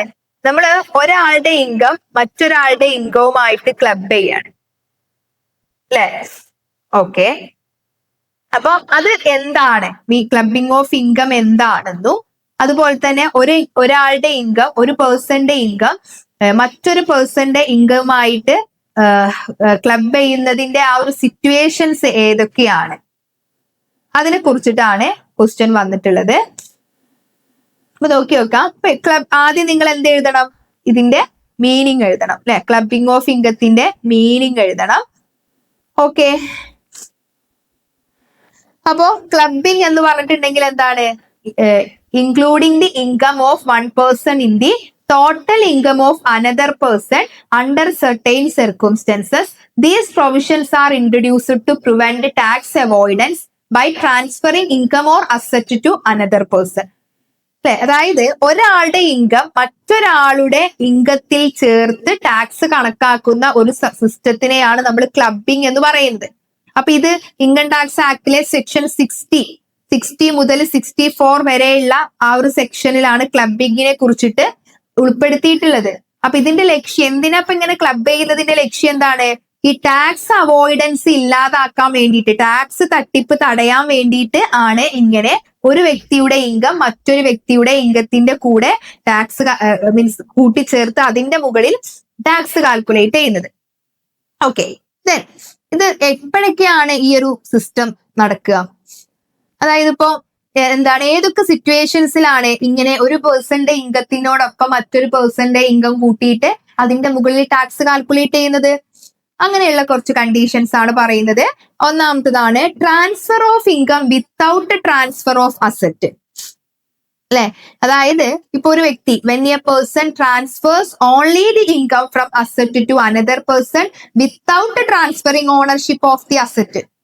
അതായത് ഒരു വ്യക്തി ഒരാളുടെ പേരിലേക്ക് എന്തു മാറ്റി, എന്താ പറയാ, ഒരു അസറ്റ് ട്രാൻസ്ഫർ ചെയ്തു, പക്ഷെ ഓണർഷിപ്പ് മാറ്റിയില്ല. അതായത് ആ അസറ്റിന്റെ ഉടമസ്ഥാവകാശം മീൻസ് ഓണർഷിപ്പ് മാറ്റാതെ അസറ്റ് മാത്രം ട്രാൻസ്ഫർ ചെയ്തു. അപ്പൊ ആ അസറ്റിൽ നിന്ന് കിട്ടുന്ന ഇൻകം ആരുടെ ഇൻകത്തിന്റെ കൂടെയാണ് ചേർക്കേണ്ടത്? ആരാണോ ഇത് ട്രാൻസ്ഫർ ചെയ്തത് അയാളുടെ ഇൻകത്തിന്റെ കൂടെ തന്നെ ചേർക്കണം. ഫോർ എക്സാമ്പിൾ ആയിട്ട് പറയുകയാണെന്നുണ്ടെങ്കിൽ ഇപ്പോ എനിക്കൊരു ബിൽഡിംഗ് ഉണ്ട്. അപ്പൊ ആ ബിൽഡിങ്ങിൽ നിന്ന് കിട്ടുന്ന റെന്റ് ഞാൻ ആർക്കാ കൊടുക്കുന്നത്? എന്റെ ഹസ്ബൻഡിനാണ് കൊടുക്കുന്നത് എന്ന് വിചാരിച്ചോ. പക്ഷെ അതിന്റെ ഓണർ ആരാണ്? ആ മീൻസ് ബിൽഡിങ്ങിന്റെ ഓണർ ഞാനാണ്. പക്ഷെ അതിൽ നിന്ന് കിട്ടുന്ന റെന്റ് ഞാൻ ആർക്കാ കൊടുക്കുന്നത്? എന്റെ ഹസ്ബൻഡിനാണ്. അപ്പൊ എനിക്ക് പറയാൻ പറ്റുമോ അത് എനിക്കല്ല ഇൻകം കിട്ടുന്നത്, എന്റെ ഹസ്ബൻഡിനാണ് ഇൻകം കിട്ടുന്നത്, അപ്പൊ അതുകൊണ്ട് തന്നെ അത് എന്റെ ടോട്ടൽ ഇൻകത്തിൽ ഞാൻ കാണിക്കില്ല, എന്റെ ഹസ്ബൻഡിന്റെ ടോട്ടൽ ഇൻകത്തിലാണ് കാണിക്കേണ്ടത് എന്ന് പറയാൻ പറ്റൂല. കാരണം എന്താണ്? ആ പ്രോപ്പർട്ടിയുടെ ഓണർഷിപ്പ് എന്റെ പേരിലാണ്. അപ്പൊ എന്റെ ടോട്ടൽ ഇൻകത്തിന്റെ കൂടെയാണ് അത് ചേർക്കേണ്ടത്. അപ്പൊ അതാണ് ഒന്നാമത്തെ സിറ്റുവേഷൻ എന്ന് പറയുന്നത്. ഇനി രണ്ടാമത്തെ സിറ്റുവേഷൻ നോക്കി നോക്കൂ. Revocable transfer of asset, section 61, അല്ലെ? ഇവിടെ എന്താ പറയുന്നത്? ഇപ്പോ if an asset is transferred with a provision to take it back, or നമ്മളിപ്പോ ഒരു എക്സാമ്പിൾ ആയിട്ട് പറയുകയാണെന്നുണ്ടെങ്കിൽ ഇപ്പൊ ഒരു വ്യക്തി അയാളുടെ അസറ്റ് മറ്റൊരാൾക്ക് കൊടുത്തു, പക്ഷെ പിന്നീട് അത് എപ്പ വേണമെന്നുണ്ടെങ്കിലും അയാൾക്ക് തിരികെ വാങ്ങിക്കാൻ എന്നുള്ള കണ്ടീഷൻ വെച്ചിട്ടാണ് കൊടുത്തത്.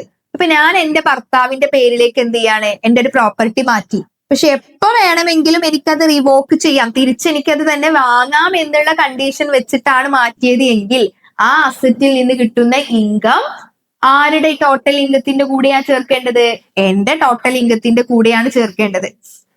ഇപ്പൊ ഞാൻ പറയാണ് അത് എന്റെ ഹസ്ബൻഡിന്റെ പേരിലേക്ക് ഞാൻ മാറ്റിയിട്ടുണ്ട് എന്ന് പറഞ്ഞിട്ടുണ്ടെങ്കിൽ പറ്റൂല. കാരണം എന്താണ്? അത് റിവോക്കബിൾ ട്രാൻസ്ഫർ ആണ്. അത് ഏത് സമയത്തും എനിക്ക് ആ അസറ്റിന്റെ ഓണർഷിപ്പ് എനിക്ക് തന്നെ തിരിച്ചെടുക്കാം. ഓക്കെ, ദെൻ അടുത്ത നോക്കി നോക്കാം. ഇൻകം ഓഫ് സ്പൗസ്, സെക്ഷൻ 64, അല്ലെ? ഇവിടെ എന്താ പറയുന്നത്? ഇപ്പൊ ഇവിടെ ഒരു എക്സാമ്പിൾ ആയിട്ട് പറയുകയാണെന്നുണ്ടെങ്കിൽ ഇപ്പോ ഈ സാലറി, കമ്മീഷൻ, ഫീസ്, അല്ലെ, ഇങ്ങനെയുള്ള etcetera received by a spouse from a concern with the other spouse has substantial interest may be clubbed with the income of the spouse. Okay, ഇപ്പൊ ഇവിടെ എന്താ പറയാ, ഇപ്പൊ നമ്മളിപ്പോ ഈ വൈഫിന് ഇപ്പൊ ഒരു എക്സാമ്പിൾ ആയിട്ട് പറയുകയാണെന്നുണ്ടെങ്കിൽ നമ്മളിപ്പോ ഇപ്പൊ എന്റെ ഒരു കമ്പനിയിൽ എന്റെ ഹസ്ബൻഡ് ജോലി ചെയ്യുന്നുണ്ട്.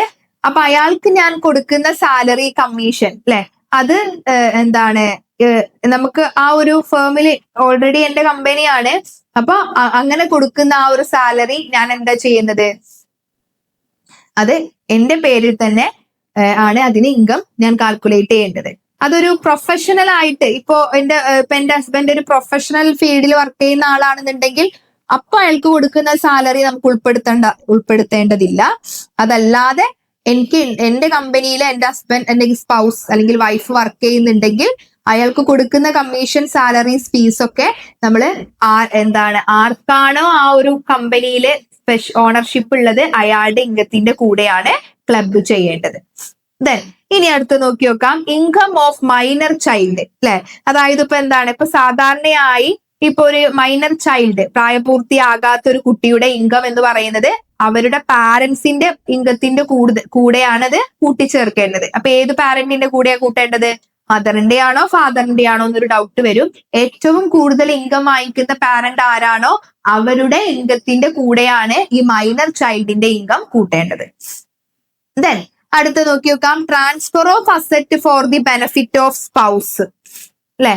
അതായത് income from asset is transferred to any person or association for the immediate or deferred benefit of the spouse is clubbed with the income of the transferor അല്ലെ. അതായത് ഇപ്പോ ഒരു അസറ്റ് ഞാൻ എന്ത് ചെയ്യാണ്, ഞാനിപ്പോ എന്റെ സ്പൗസിന്റെ പേരിലേക്ക് ട്രാൻസ്ഫർ ചെയ്തു, അതിൽ നിന്ന് എന്തെങ്കിലും ഇൻകം നമുക്ക് കിട്ടുന്നുണ്ട് എന്നുണ്ടെങ്കിൽ അത് ആ ട്രാൻസ്ഫറിന്റെ ഇൻകത്തിന്റെ കൂടെയാണ് അത് ക്ലബ് ചെയ്യേണ്ടത്.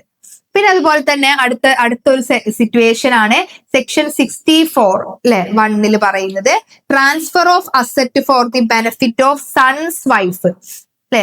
അതായത് മകന്റെ ഭാര്യക്ക് അല്ലെ, മരുമകൾക്ക് നമ്മൾ എന്ത് ചെയ്യാണ്, ആ ഫാദർ ഇൻ ലോ എന്ത് ചെയ്യാണ്, ഒരു അസറ്റ് ട്രാൻസ്ഫർ ചെയ്യുകയാണെന്നുണ്ടെങ്കിൽ അതിൽ നിന്ന് എന്തെങ്കിലും ഇൻകം കിട്ടുകയാണെന്നുണ്ടെങ്കിൽ ആ എന്താണ് ഫാദർ ഇൻ ലോയുടെ ഇൻകത്തിന്റെ കൂടെയാണ് അത് ക്ലബ് ചെയ്യേണ്ടത്, അതല്ലാതെ മരുമകളുടെ ഇൻകത്തിന്റെ കൂടെയല്ല ക്ലബ് ചെയ്യേണ്ടത്. ഓക്കെ, ദെൻ അതുപോലെ തന്നെ അപ്പൊ ഇത്രയും കേസുകളാണ്. അപ്പൊ ഈ ക്ലബിംഗ് ഓഫ് ഇൻകം എന്ന് പറയുമ്പോൾ അതിന്റെ ലക്ഷ്യം എന്താണ്? നമ്മൾ ഈ ടാക്സ് അവോയ്ഡൻസ് കുറക്കുക. അതേപോലെ തന്നെ ഇപ്പൊ പല ആളുകളും കണ്ടിട്ടുണ്ടായിരിക്കും, നമ്മളിപ്പോ ഈ ഫാമിലിയുടെ പേരിൽ എന്ത് ചെയ്യും, എന്താണ് കുറഞ്ഞ ഇൻകം കിട്ടുന്ന ഫാമിലിയുടെ പേരില് എന്ത് ചെയ്യാം, ഇൻകംസ് ഒക്കെ ഇങ്ങനെ കൊടുക്കുക, ട്രാൻസ്ഫർ ചെയ്തിട്ടുണ്ടെങ്കിൽ അയാളുടെ ടോട്ടൽ ഇൻകം കുറക്കുക അല്ലെ. അപ്പൊ നമുക്കറിയാം ടാക്സ് കാൽക്കുലേറ്റ് ചെയ്യാന്ന് പറയുന്നത് എങ്ങനെയാണ്, ഒരാളുടെ ടോട്ടൽ ഇൻകത്തിന്റെ ബേസിലാണ്. ടോട്ടൽ ഇൻകം കൂടുന്നതിനനുസരിച്ച് ടാക്സ് റേറ്റും കൂടും. അപ്പൊ ഈ ടാക്സ് റേറ്റ് കുറക്കാൻ വേണ്ടിയിട്ട് ഇയാൾ എന്ത് ചെയ്യും, അയാളുടെ ഫാമിലി മെമ്പേഴ്സിനൊക്കെ അയാളുടെ അസറ്റ് ഇങ്ങനെ ട്രാൻസ്ഫർ ചെയ്യും. അയാൾ തന്നെ ആയിരിക്കും അതിന്റെ ബെനിഫിറ്റ് എൻജോയ് ചെയ്യുന്നത്. പക്ഷെ അപ്പൊ ഇങ്ങനെ ട്രാൻസ്ഫർ ചെയ്യുന്നത് എന്തിനു വേണ്ടിയിട്ടാ? ടാക്സ് കുറക്കാൻ വേണ്ടിയിട്ട്. അപ്പൊ അത് ഒഴിവാക്കാൻ വേണ്ടിയിട്ടാണ് എന്ത് ചെയ്യുന്നത്, ഇങ്ങനെ ക്ലബിംഗ് എന്ന് പറഞ്ഞിട്ടുള്ള ആ ഒരു സിസ്റ്റം നമ്മൾ യൂസ് ചെയ്യുന്നത്. അപ്പൊ ആ കണ്ടീഷൻസും വളരെ വ്യക്തമായിട്ട് നിങ്ങളുടെ ടെക്സ്റ്റ് ബുക്കിലുണ്ട്, അത് വളരെ ക്ലിയർ ആയിട്ട് നിങ്ങൾ പഠിക്കാം. ഓക്കെ, ദെൻ അടുത്തൊരു ക്വസ്റ്റ്യൻ നോക്കുക. ഇതൊരു പ്രോബ്ലം ആണ് കേട്ടോ, പ്രോബ്ലം ക്വസ്റ്റ്യൻ ആണ്. നിങ്ങളോട് ചോദിച്ചിട്ടുള്ളത് computation of exempt gratuity of mister Vishesh. ഇതൊക്കെ നിങ്ങളുടെ ടെക്സ്റ്റ് ബുക്കിൽ വന്നിട്ടുള്ള ക്വസ്റ്റ്യൻസ് ആണ്. നിങ്ങൾക്ക് നോക്കിയാൽ മനസ്സിലാവും, പുറത്തുനിന്ന് ഒരു ക്വസ്റ്റ്യനും ഇല്ല, എല്ലാം നിങ്ങളുടെ ടെക്സ്റ്റ് ബുക്കിലുള്ള അതേ സെയിം ക്വസ്റ്റ്യൻ തന്നെയാണ് ഇവർ ഇട്ടിട്ടുള്ളത്. അപ്പൊ നോക്കി നോക്കാം, ഗ്രാറ്റുവിറ്റി എങ്ങനെയാണ് കാൽക്കുലേറ്റ് ചെയ്യുക. ഇത് എവിടെ, ഏത് ക്വസ്റ്റ്യൻ പേപ്പറിൽ, ഏത് ചാപ്റ്ററിൽ നിന്ന് വന്ന ക്വസ്റ്റ്യൻ ആണ് നോക്കി നോക്കൂ. ഇപ്പോ ഇൻകം ഫ്രം സാലറിയിൽ നിന്ന് വന്ന ക്വസ്റ്റ്യൻ ആണ്. ഇപ്പൊ ഇൻകം ഫ്രം സാലറിയിൽ നമുക്ക് HRA കാൽക്കുലേറ്റ് ചെയ്യാം, ഒരു ക്വസ്റ്റ്യൻ വന്നു.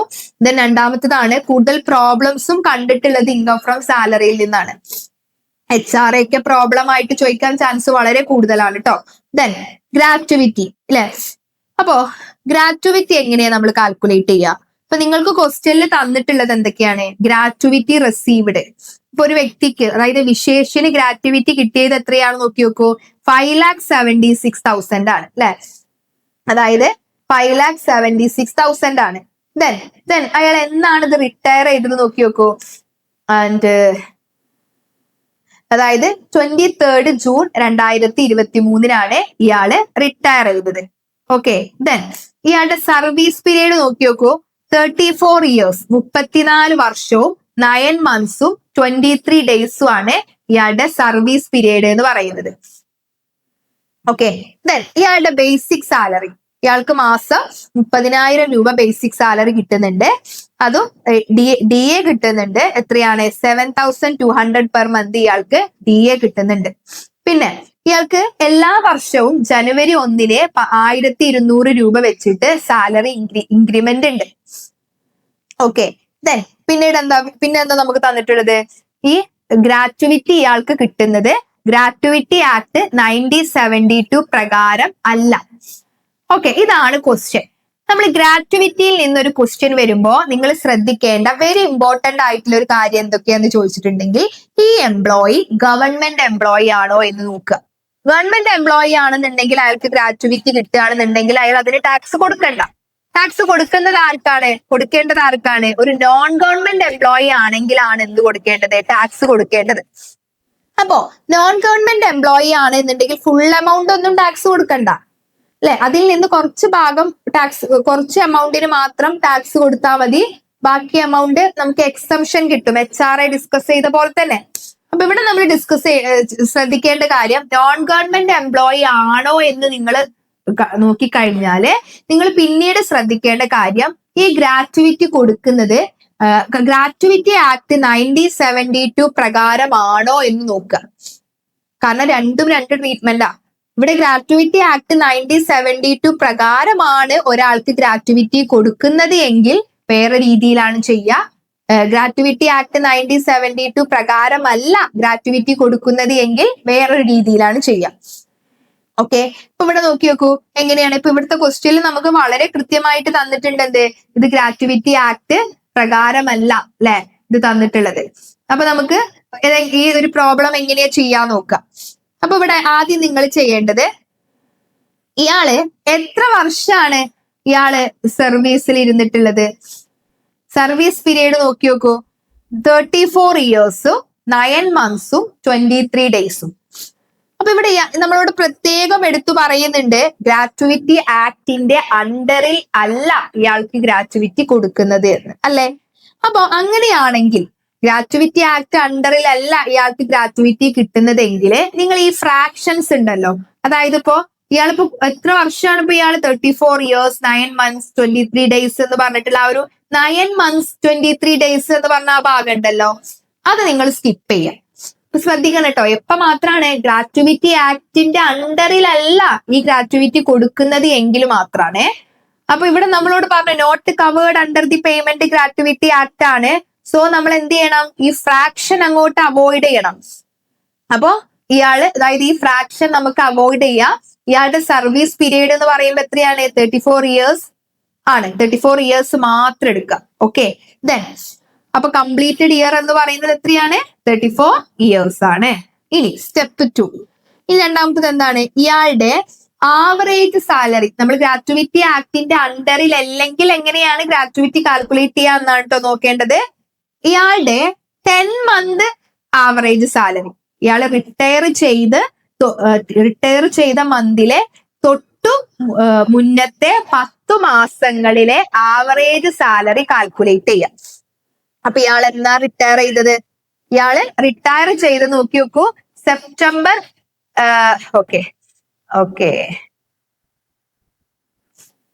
ഇയാള് റിട്ടയർ ചെയ്തത് എന്നാ ക്വസ്റ്റ്യനിൽ തന്നിട്ടുണ്ട് 23 ജൂൺ 2023 അല്ലെ. 23 ജൂൺ 2023 ഇയാള് റിട്ടയർ ചെയ്തത്. അപ്പോ അതിന്റെ തൊട്ടു മുന്നത്തെ 10 മാസം എന്ന് പറയുമ്പോ എങ്ങനെയായിരിക്കും? സെപ്റ്റംബർ മുതൽ ജൂൺ വരെ അങ്ങനെ ആയിരിക്കും അല്ലെ, സെപ്റ്റംബർ ടു ജൂൺ വരെ. അപ്പൊ ഇവിടെ നോക്കി നോക്കൂ, ഇവിടെ പക്ഷെ അവിടെയും നിങ്ങൾ ശ്രദ്ധിക്കാനുണ്ട്. ഇപ്പൊ ഇവിടെ സെപ്റ്റംബർ 2022 ടു ഡിസംബർ അല്ലെ. അപ്പൊ എത്ര മാസമായി? September, October, November, December, 4 months അല്ലെ. ആ 4 മന്ത്സ് ഇയാൾക്ക് കിട്ടിയ സാലറി എത്രയാണ്? ഇയാളുടെ ബേസിക് സാലറി എന്ന് പറഞ്ഞിട്ട് നമുക്ക് 30,000 പെർ മന്ത് ആണ് തന്നിട്ടുള്ളത് അല്ലെ. ഇയാൾക്ക് ഓരോ വർഷവും റിട്ടയർ ചെയ്യുന്ന സമയത്ത് ഇയാൾക്ക് 30,000 രൂപ സാലറി ഉണ്ട്. ദെൻ ഇയാളുടെ ബേസിക് സാലറി എല്ലാ ജനുവരി 1 കൂടുന്നുണ്ട് എന്ന് പറഞ്ഞു. അപ്പോ റിട്ടയർ ചെയ്യുന്ന സമയത്ത് ഇയാൾക്ക് 30,000 സാലറി ഉണ്ട് അല്ലെ. അങ്ങനെയാണ് എന്നുണ്ടെങ്കിൽ റിട്ടയർ ചെയ്യുന്ന സമയത്ത് ഇയാൾക്ക് 30,000 സാലറി ഉണ്ട്. അപ്പൊ അങ്ങനെയാണ് എന്നുണ്ടെങ്കിൽ ഇവിടെ ചെറിയൊരു മിസ്റ്റേക്ക് ഉണ്ട്. എന്താണ്? 30,000 ഉണ്ടാവോ പിന്നെ ഇയാൾക്ക് അല്ലെ? മുന്നേ ആണ് ഇത്, റിട്ടയർ ചെയ്യുന്ന സമയത്താണ്. ഇയാൾക്ക് ഓരോ വർഷവും 1,200 രൂപ വെച്ചിട്ട് കൂടുന്നുണ്ട് അല്ലെ. അപ്പൊ ഈ 30,000-ൽ നിന്ന് എന്താണ് 1,200 മൈനസ് ചെയ്തിട്ടുണ്ടെങ്കിൽ എത്ര കിട്ടും? 1,200 രൂപ മൈനസ് ചെയ്തിട്ടുണ്ടെങ്കിൽ എത്ര കിട്ടും?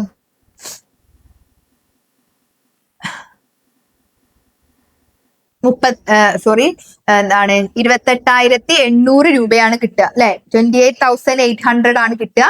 അതേ ഇൻറ്റു 4 മന്ത് ചെയ്യാം. ഓക്കെ, 28,800 ആണ് കിട്ടുക. ഓക്കെ, ദെൻ അപ്പൊ അതേ ഇൻറ്റു 4 ചെയ്യാം. ഓക്കെ, ദെൻ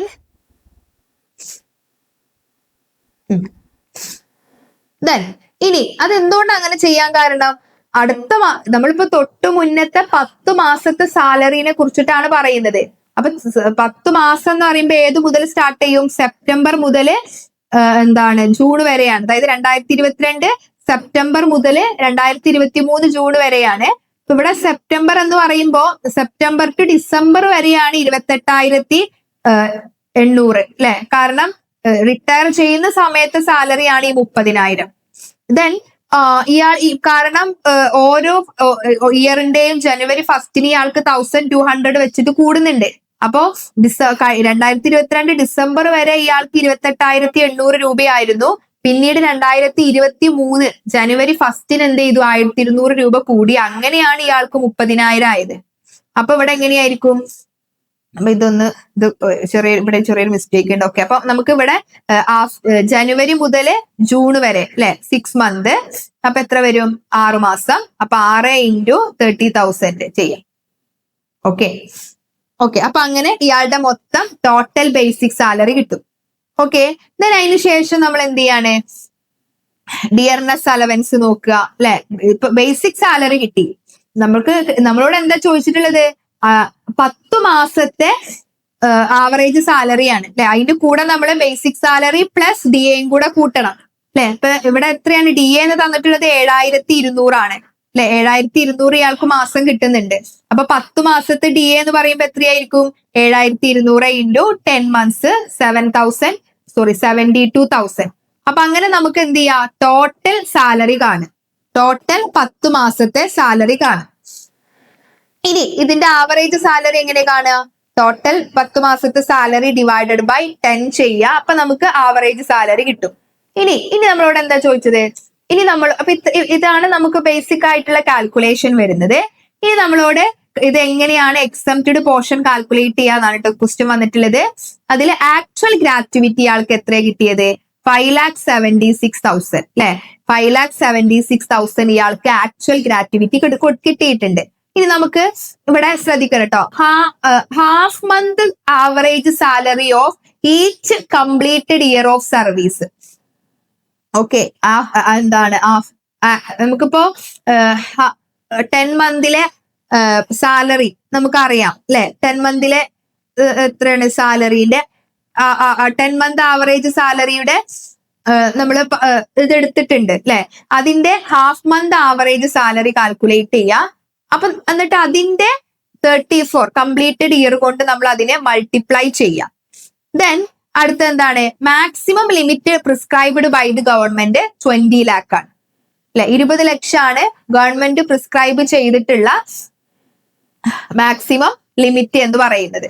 ഈ 3 എമൗണ്ട് നമ്മൾ എന്ത് ചെയ്യുന്നു? എടുക്കുന്നു. ദെൻ അതിൽ നിന്ന് ഏറ്റവും കുറഞ്ഞ എമൗണ്ട് ഏതാണോ അതാണ് ഗ്രാറ്റുവിറ്റിയിൽ നിന്ന് എക്സംപ്റ്റഡ് ആയിട്ടുള്ള എമൗണ്ട്. ഓക്കെ, അപ്പൊ ഇങ്ങനെയാണ് നമ്മൾ എന്ത് ചെയ്യുക? ഈ ഗ്രാറ്റുവിറ്റിയിലെ എക്സംപ്റ്റഡ് പോർഷൻസ് കാൽക്കുലേറ്റ് ചെയ്യുക. ഇപ്പൊ ഇവിടെ ആക്ച്വൽ ഗ്രാറ്റുവിറ്റി കിട്ടിയത് 5,76,000 ആണ്. പിന്നെ നമ്മൾ എന്ത് ചെയ്തു? അതിന്റെ ഹാഫ് മന്ത് ആവറേജ് സാലറിനെ നമ്മൾ എന്ത് ചെയ്യാണ്? കംപ്ലീറ്റഡ് ഇയർ ഓഫ് സർവീസ് കൊണ്ട് മൾട്ടിപ്ലൈ ചെയ്തു. അപ്പൊ ഈ ഹാഫ് മന്ത് സാലറി എങ്ങനെയാണ് കാൽക്കുലേറ്റ് ചെയ്യുക എന്നുള്ളത് നമ്മൾ പഠിച്ചിട്ടുണ്ടായിരുന്നു. ദെൻ അതുപോലെ തന്നെ മാക്സിമം ലിമിറ്റ് ഗവൺമെന്റ് പ്രിസ്ക്രൈബ് ചെയ്തിട്ടുള്ള മാക്സിമം ലിമിറ്റ് 20 lakh ആണ്. ഈ 3 എമൗണ്ടിൽ നിന്നും ലീസ്റ്റ് എമൗണ്ട് ഏതാണോ അത് നോക്കുക. അത് നമുക്ക് ടാക്സിൽ നിന്ന് അപ്പൊ ഇതിൽ നോക്കി നോക്കൂ. ഈ 3 എമൗണ്ടിൽ നിന്ന് ലീസ്റ്റ് എമൗണ്ട് ഏതാണ്? 5,76,000 ആണ്.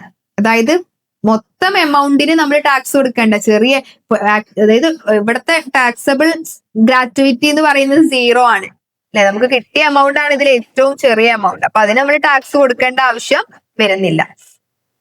ഓക്കെ, അപ്പോ ഇങ്ങനെയാണ് ഗ്രാറ്റുവിറ്റി കാൽക്കുലേറ്റ് ചെയ്യുക. ഇനി അടുത്ത നോക്കി നോക്കൂ. നമ്മുടെ വേറൊരു ക്വസ്റ്റ്യൻ നമ്പർ 5.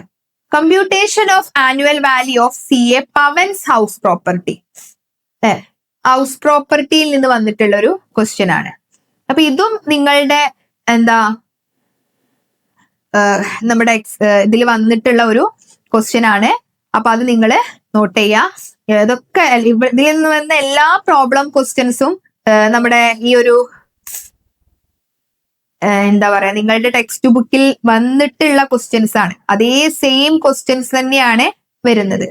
ഇത് നോക്കി നോക്കൂ, ക്വസ്റ്റ്യൻ നോക്കി നോക്കൂ. ഇവിടെ നമുക്ക് തന്നിട്ടുള്ള കാര്യങ്ങൾ എന്തൊക്കെയാണ്? ഹൗസ് പ്രോപ്പർട്ടി ഇൻകം കാൽക്കുലേറ്റ് ചെയ്യാനാണ് അല്ലെ. ഈ ഹൗസ് പ്രോപ്പർട്ടി ഇൻകം കാൽക്കുലേറ്റ് ചെയ്യുമ്പോൾ നമുക്കറിയാം, നമ്മളൊരു ഹൗസ് പ്രോപ്പർട്ടി വാടകക്ക് കൊടുത്തിട്ടുണ്ടെങ്കിൽ അതിൽ നിന്ന് കിട്ടുന്ന ഇൻകത്തിനാണ് നമ്മൾ ടാക്സ് കൊടുക്കേണ്ടത്. അപ്പൊ അതിന് നമ്മൾ ആ ആക്ച്വൽ റെന്റിന്റെ ബേസിലല്ല ടാക്സ് കാൽക്കുലേറ്റ് ചെയ്യുന്നത്, ആനുവൽ വാല്യൂവിന്റെ ബേസിലാണ് ടാക്സ് കാൽക്കുലേറ്റ് ചെയ്യുന്നത് എന്നൊക്കെ നമ്മൾ ഡിസ്കസ് ചെയ്തിട്ടുണ്ടായിരുന്നു അല്ലെ. അപ്പൊ നോക്കാം നമുക്ക്. ഇവിടെ ഈ ഒരു കേസിൽ ഇയാള് നമുക്ക് ക്വസ്റ്റ്യനിൽ തന്നിട്ടുള്ള കാര്യങ്ങൾ എന്തൊക്കെയാണ്? Okay, 50% of the let out for the residence at 4,400 per month. അപ്പൊ ഇയാൾ നോക്കി നോക്കൂ, ഇയാളുടെ ഹൗസ് പ്രോപ്പർട്ടി ഫുൾ എമൗണ്ട് ഒന്നും ഇയാൾ ലെറ്റ് ഔട്ടിന് കൊടുത്തിട്ടില്ല.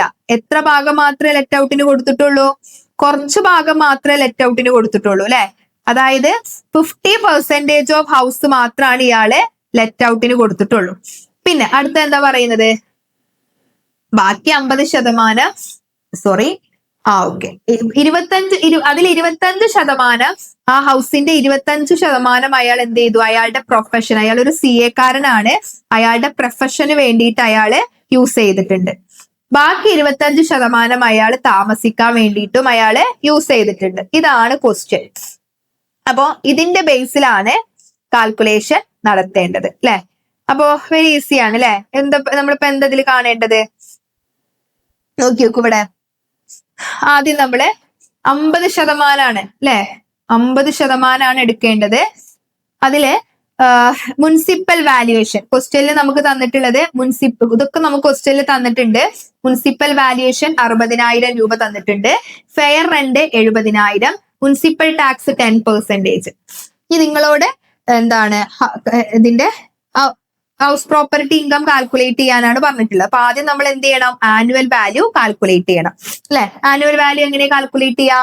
Expected rent or actual rent which ever is higher അല്ലെ. ഈ രണ്ട് റെന്റും കമ്പയർ ചെയ്യാം. ഹയസ്റ്റ് വാല്യൂ ഏതാണോ അതാണ് എന്ത്?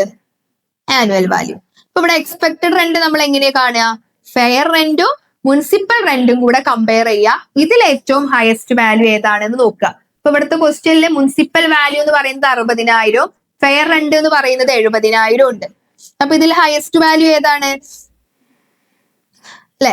ഇതിലിപ്പോ എന്താ പറയാ ഹയസ്റ്റ് വാല്യൂ ഇപ്പൊ ഇവിടെ. അപ്പൊ അവിടെ നിങ്ങൾ ശ്രദ്ധിക്കണം, ഈ ഫെയർ റെന്റും അതുപോലെ തന്നെ ഈ നമ്മളിപ്പോ ഇതിന്റെ ഒക്കെ 50% മാത്രമാണ് കേട്ടോ എടുക്കുന്നത്.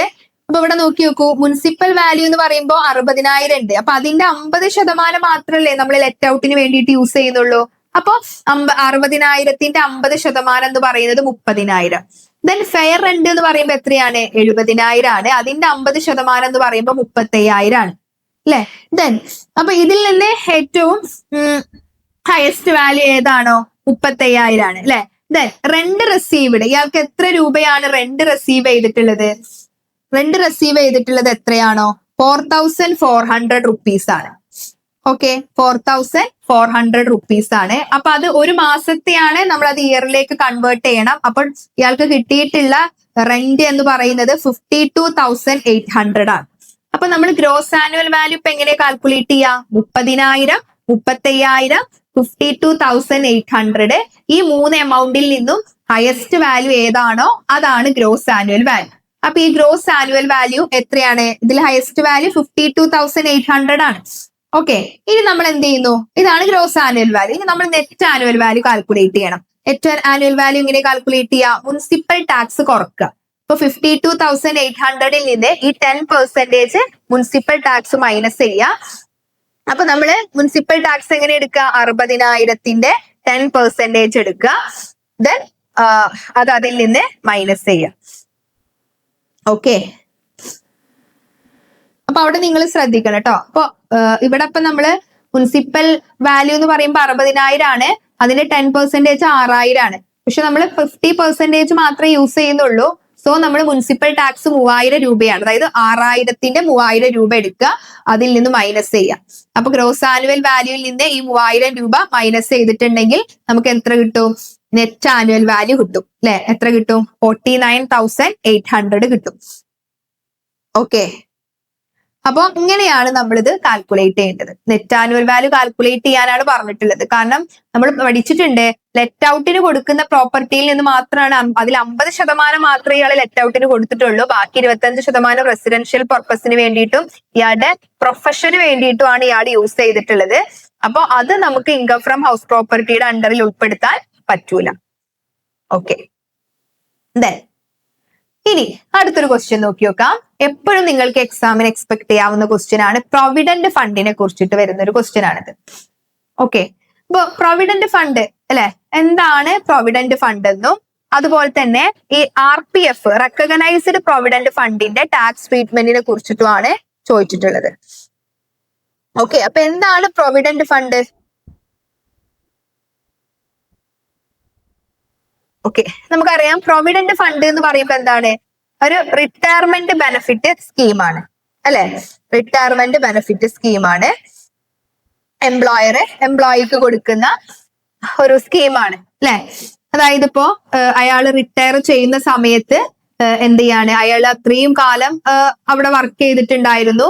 ദെൻ അയാളുടെ ഒരു പ്രൊവിഡന്റ് ഫണ്ടിലേക്ക് ആ ഒരു സ്കീമിന്റെ ഭാഗമായിട്ട് എംപ്ലോയിയും എംപ്ലോയറും കോൺട്രിബ്യൂട്ട് ചെയ്യും അല്ലെ? അതായത് എംപ്ലോയിയുടെ ഫ്യൂച്ചറിലേക്ക് വേണ്ടിയിട്ടുള്ള ഒരു സേവിങ്സ് ആണ് എന്ത്? പ്രൊവിഡന്റ് ഫണ്ട് എന്ന് പറയുന്നത്. ഈ പ്രൊവിഡന്റ് ഫണ്ട് തന്നെ പല ടൈപ്സുകൾ ഉണ്ട്. അതിൽ വെരി ഇമ്പോർട്ടന്റ് ആയിട്ടുള്ള പ്രൊവിഡന്റ് ഫണ്ട് ആണ് എന്ത്? നമ്മുടെ RPF എന്ന് പറയുന്നത്, റെക്കഗ്നൈസ്ഡ് പ്രൊവിഡന്റ് ഫണ്ട് എന്ന് പറയുന്നത്. ഓക്കെ, ഇപ്പൊ റെക്കഗ്നൈസ്ഡ് പ്രൊവിഡന്റ് ഫണ്ട് എന്ന് പറയുമ്പോൾ എന്താണ്? Commissioner of income tax recognise ചെയ്ത, അപ്രൂവ് കൊടുത്തിട്ടുള്ള ഒരു ഫണ്ടാണ് ഈ റെക്കഗ്നൈസ്ഡ് പ്രൊവിഡന്റ് ഫണ്ട്.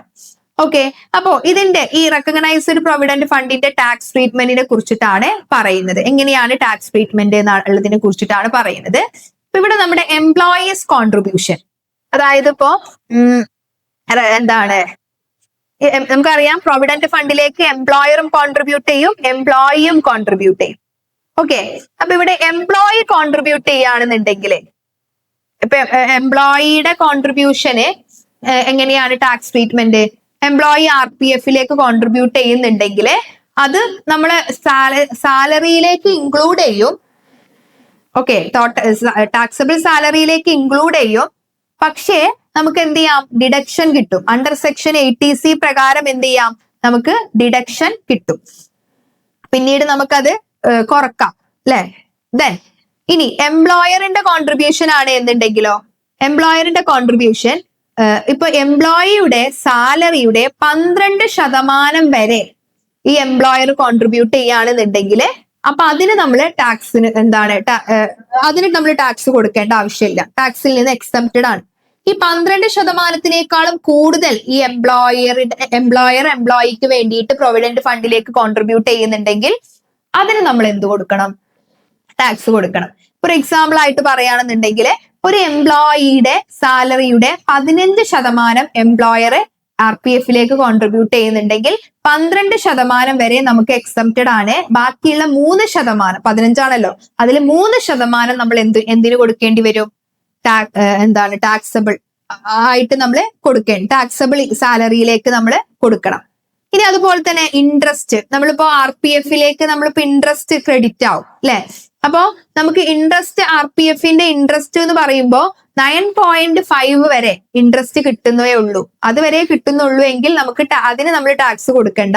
9.5-നേക്കാളും കൂടുതൽ നമുക്ക് ഇൻട്രസ്റ്റ് കിട്ടുന്നുണ്ടെങ്കിൽ അതിന് നമ്മൾ ആ എക്സ്ട്രാ വന്നിട്ടുള്ള ഒരു 10% ഇൻട്രസ്റ്റ് കിട്ടുന്നുണ്ട് എന്ന് വിചാരിച്ചോ. അപ്പൊ ആ 0.5-ന് 9.5 വരെ നമ്മൾ ടാക്സ് കൊടുക്കേണ്ട ആ ഇൻട്രസ്റ്റിന്. ബാക്കി എക്സ്ട്രാ വരുന്ന ആ 0.5-ന് നമ്മൾ എന്ത് ചെയ്യണം? ടാക്സ് കൊടുക്കണം. ഓക്കെ, ദെൻ ഇനി നമ്മൾ RPF നിന്ന് എന്ത് ചെയ്യാണ്? എമൗണ്ട് വിഡ്രോ ചെയ്തു അല്ലെ? അപ്പോ അത് നമുക്ക് വിഡ്രോ ചെയ്യുകയാണെന്നുണ്ടെങ്കിൽ ആ എമൗണ്ടിന് നമ്മൾ ടാക്സ് കൊടുക്കണോ? ചില 2 കണ്ടീഷൻസ് ഫുൾഫിൽ ചെയ്തിട്ടുണ്ടെങ്കിൽ നമ്മൾ അതിൽ നിന്ന് ടാക്സ് കൊടുക്കേണ്ട ആവശ്യമില്ല. എന്താണ് ആ കണ്ടീഷൻ? എംപ്ലോയി തുടർച്ചയായിട്ട് 5 ഇയേഴ്സോ അല്ലെങ്കിൽ അതിലധികമോ ആ ഒരു കമ്പനിയിൽ സർവീസ് ചെയ്യണം. രണ്ടാമത്തത് എന്താണ് ഈ എംപ്ലോയിയുടെ എന്തെങ്കിലും ആരോഗ്യ പ്രശ്നമോ അല്ലെങ്കിൽ ആ ഒരു കമ്പനി അടച്ചുപൂട്ടേ അല്ലെങ്കിൽ വേറെ എന്തെങ്കിലും കാരണങ്ങൾ കൊണ്ട് ആ ഒരു ജോലി ഡിസ്കണ്ടിന്യൂ ചെയ്യുകയോ ഒക്കെ ചെയ്യുകയാണെന്നുണ്ടെങ്കിൽ അപ്പോഴും അതിന്റെ ബേസിലാണ് ഇയാൾ ഈ RPF വിഡ്രോ ചെയ്തത് എങ്കിൽ ആ സമയത്തും എന്ത് ചെയ്യാം, ഇയാൾക്ക് ടാക്സ് ആ RPF-ൽ നിന്ന് കിട്ടിയ എമൗണ്ടിന് ടാക്സ് കൊടുക്കേണ്ട ആവശ്യം ഇല്ല. ഓക്കെ, അപ്പൊ ഇത്രയും കാര്യങ്ങളാണ് RPF-നെ കുറിച്ചിട്ട് പറയാനുള്ളത്. ദെൻ അതേപോലെ തന്നെ നമുക്ക് അടുത്തൊരു ഭാഗം നോക്കാം. അധിക ക്വസ്റ്റ്യൻ പേപ്പറിലും കണ്ടിട്ടുള്ള ഒരു ക്വസ്റ്റ്യൻ ആണ് അഗ്രികൾച്ചറൽ ഇൻകം. ഓക്കെ, അഗ്രികൾച്ചറൽ ഇൻകത്തിനെ കുറിച്ചിട്ട് പറയുന്നത്. അപ്പൊ നിങ്ങളോട് ചോദിച്ചിട്ടുള്ളത് difference between agricultural income and partially agricultural income with examples എന്നാണ്. നമുക്കറിയാം അഗ്രികൾച്ചറൽ ഇൻകം എന്ന് പറയുന്നത് എന്താണ്? എക്സംപ്റ്റഡ് ഇൻകം ആണ്. ഇന്ത്യയിൽ അഗ്രികൾച്ചറൽ ഇൻകത്തിന് ടാക്സ് കൊടുക്കേണ്ട ആവശ്യമില്ല, അല്ലെ? അപ്പൊ എന്താണ് അഗ്രികൾച്ചറൽ ഇൻകം എന്ന് പറഞ്ഞിട്ടുണ്ടെങ്കിൽ ഇന്ത്യയിൽ സ്ഥിതി ചെയ്യുന്ന ഒരു ലാൻഡിൽ നിന്ന് ഇൻകം ഡിറൈവ് ചെയ്യുന്നുണ്ടെങ്കിൽ, അതായത് കൃഷി ആവശ്യങ്ങൾക്കായിട്ട് യൂസ് ചെയ്യുന്ന ഇന്ത്യയിൽ സ്ഥിതി ചെയ്യുന്ന ഒരു ലാൻഡിൽ നിന്ന് നമുക്ക് ഇൻകം കിട്ടുന്നുണ്ടെങ്കിൽ അതാണ് അഗ്രികൾച്ചറൽ ഇൻകം എന്ന് പറയുന്നത്, അല്ലെ? നമ്മളിപ്പോ income from cultivation of land, അല്ലെങ്കിൽ നമ്മൾ അഗ്രികൾച്ചറൽ പ്രൊഡ്യൂസ് നമ്മൾ വിറ്റു, അല്ലെ? അത് പ്രോസസ്സിംഗ് ഒന്നും നടത്താതെ വിറ്റു, അല്ലെ? അപ്പൊ അല്ലെങ്കിൽ വേറെ അപ്പൊ അങ്ങനെ നമുക്ക് ഇൻകം കിട്ടുകയാണെന്നുണ്ടെങ്കിൽ അതിന് നമ്മൾ ടാക്സ് കൊടുക്കണ്ട, അല്ലെ? ഇപ്പൊ നമ്മളിപ്പോ ഒരു എക്സാമ്പിൾ ആയിട്ട് പറയുകയാണെന്നുണ്ടെങ്കിൽ ഇപ്പോ വെജിറ്റബിൾസ് മണ്ണിൽ നിന്ന് ഇന്ത്യയുടെ മണ്ണിൽ നിന്ന് നമുക്ക് കിട്ടിക്കുന്ന നെല്ല്, ഗോതമ്പ് ഇതൊക്കെ നമ്മൾ എന്ത് ചെയ്യാണ്, കൃഷി ചെയ്തിട്ട് നമ്മൾ വിൽക്കുകയാണെന്നുണ്ടെങ്കിൽ അത് ഇൻകം ഫ്രം അഗ്രികൾച്ചറൽ ഇൻകം ആണ്. അതിന് നമ്മൾ എന്ത് ചെയ്യേണ്ട ആവശ്യമില്ല, ടാക്സ് കൊടുക്കണ്ട.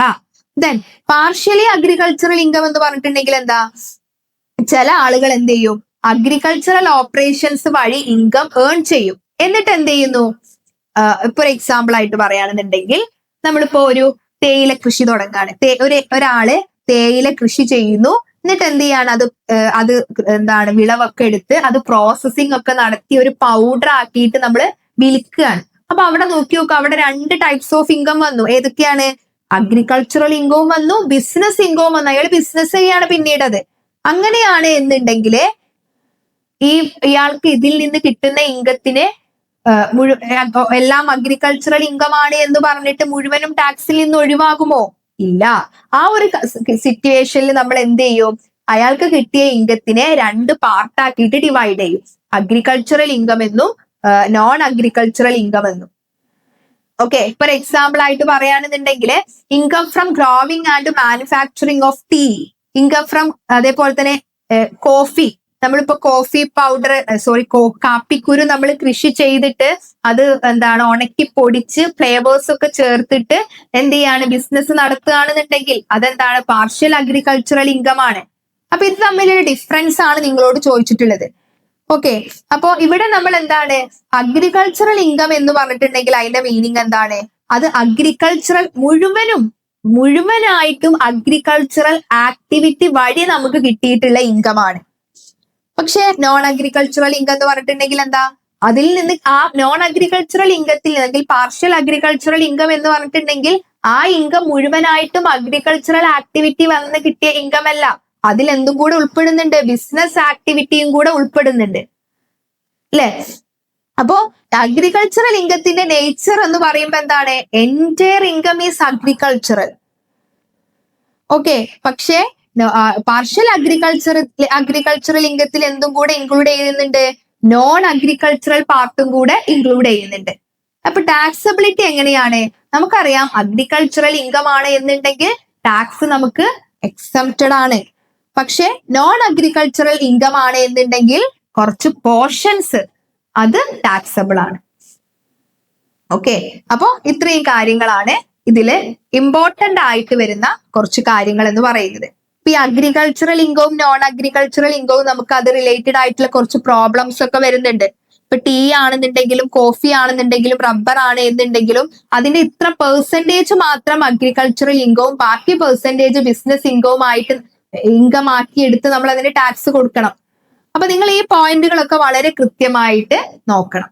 അപ്പോൾ ഇത്രയും കാര്യങ്ങളാണ് അധികം ഇപ്പൊ നിങ്ങൾക്ക് എക്സ്പെക്ട് ചെയ്യാവുന്ന ഒരു ക്വസ്റ്റ്യൻസ് എന്ന് പറയുമ്പോൾ നമുക്ക് HRA അത് പ്രോബ്ലം ആയിട്ടും തിയറി ആയിട്ടും ചോദിക്കാം, വെരി ഇമ്പോർട്ടന്റ് ആണ്. അതുപോലെ തന്നെ ഗ്രാറ്റുവിറ്റിയിൽ നിന്ന് ക്വസ്റ്റ്യൻ വരാം. ഗ്രാറ്റുവിറ്റിയിൽ നിന്ന് കൂടുതലായിട്ടും ക്വസ്റ്റ്യൻ കണ്ടിട്ടുണ്ട്. ഗ്രാറ്റുവിറ്റി എന്താണ്, അണ്ടർ ദി ഗ്രാറ്റുവിറ്റി ആക്ട് പ്രകാരം കിട്ടുന്ന ഗ്രാറ്റുവിറ്റിയും അല്ലാതെ കിട്ടുന്ന ഗ്രാറ്റുവിറ്റിയും ഉണ്ട്. ഇതിന്റെ ബേസിൽ ഗ്രാറ്റുവിറ്റി എങ്ങനെ കാൽക്കുലേറ്റ് ചെയ്യാം എന്നുള്ളതിനെ കുറിച്ച് ക്വസ്റ്റ്യൻ വരാം. പിന്നെ അഗ്രികൾച്ചറൽ ഇൻകം നോൺ അഗ്രികൾച്ചറൽ ഇൻകവും തമ്മിലുള്ള വ്യത്യാസം, അത് എക്സാമ്പിൾ സഹിതം എഴുതാനുണ്ടായിരിക്കും. പ്രൊവിഡന്റ് ഫണ്ടിനെ കുറിച്ച് പറയുന്നു. അതുപോലെ തന്നെ റെസിഡൻഷ്യൽ സ്റ്റാറ്റസ്, അതിന്റെ കണ്ടീഷൻസും അതുപോലെ തന്നെ അതിന്റെ ടാക്സ് ലൈബിലിറ്റി എങ്ങനെയാണ്. ഓക്കെ, അപ്പൊ ഈ ഭാഗങ്ങളൊക്കെ എസ്പെഷ്യലി നിങ്ങൾ സ്കിപ്പ് ചെയ്യാത്ത ഒരു ഭാഗം എന്ന് ചെയ്യാൻ പാടില്ലാത്തൊരു ഭാഗം ഇൻകം ഫ്രം സാലറി ആണ്. അതിൽ നിന്ന് ഒരുപാട് ക്വസ്റ്റ്യൻസ് വരും. പിന്നെ ഹൗസ് പ്രോപ്പർട്ടി, ടോട്ടൽ ഇൻകം, അങ്ങനെയുള്ള ഭാഗങ്ങളൊക്കെ നിങ്ങൾ ഒന്നും കൂടെ വളരെ കൃത്യമായിട്ട് നോക്കുക. അതിന്റെ ബേസിൽ നിങ്ങൾ എക്സാമിന് പോവാം. അപ്പോൾ എല്ലാവർക്കും ഓൾ ദി വെരി ബെസ്റ്റ്. നല്ല രീതിയിൽ എക്സാം എഴുതാം. നല്ല രീതിയിൽ എന്താ പറയാ, ഹൈലൈറ്റ് ചെയ്യേണ്ട കാര്യങ്ങളൊക്കെ അടിവരയൊക്കെ ഇട്ട് നല്ല ഇൻട്രൊഡക്ഷൻ ഒക്കെ കൊടുത്ത് വളരെ ഭംഗിയായിട്ട് എക്സാം എഴുതാൻ നോക്കാം. Okay, thank you.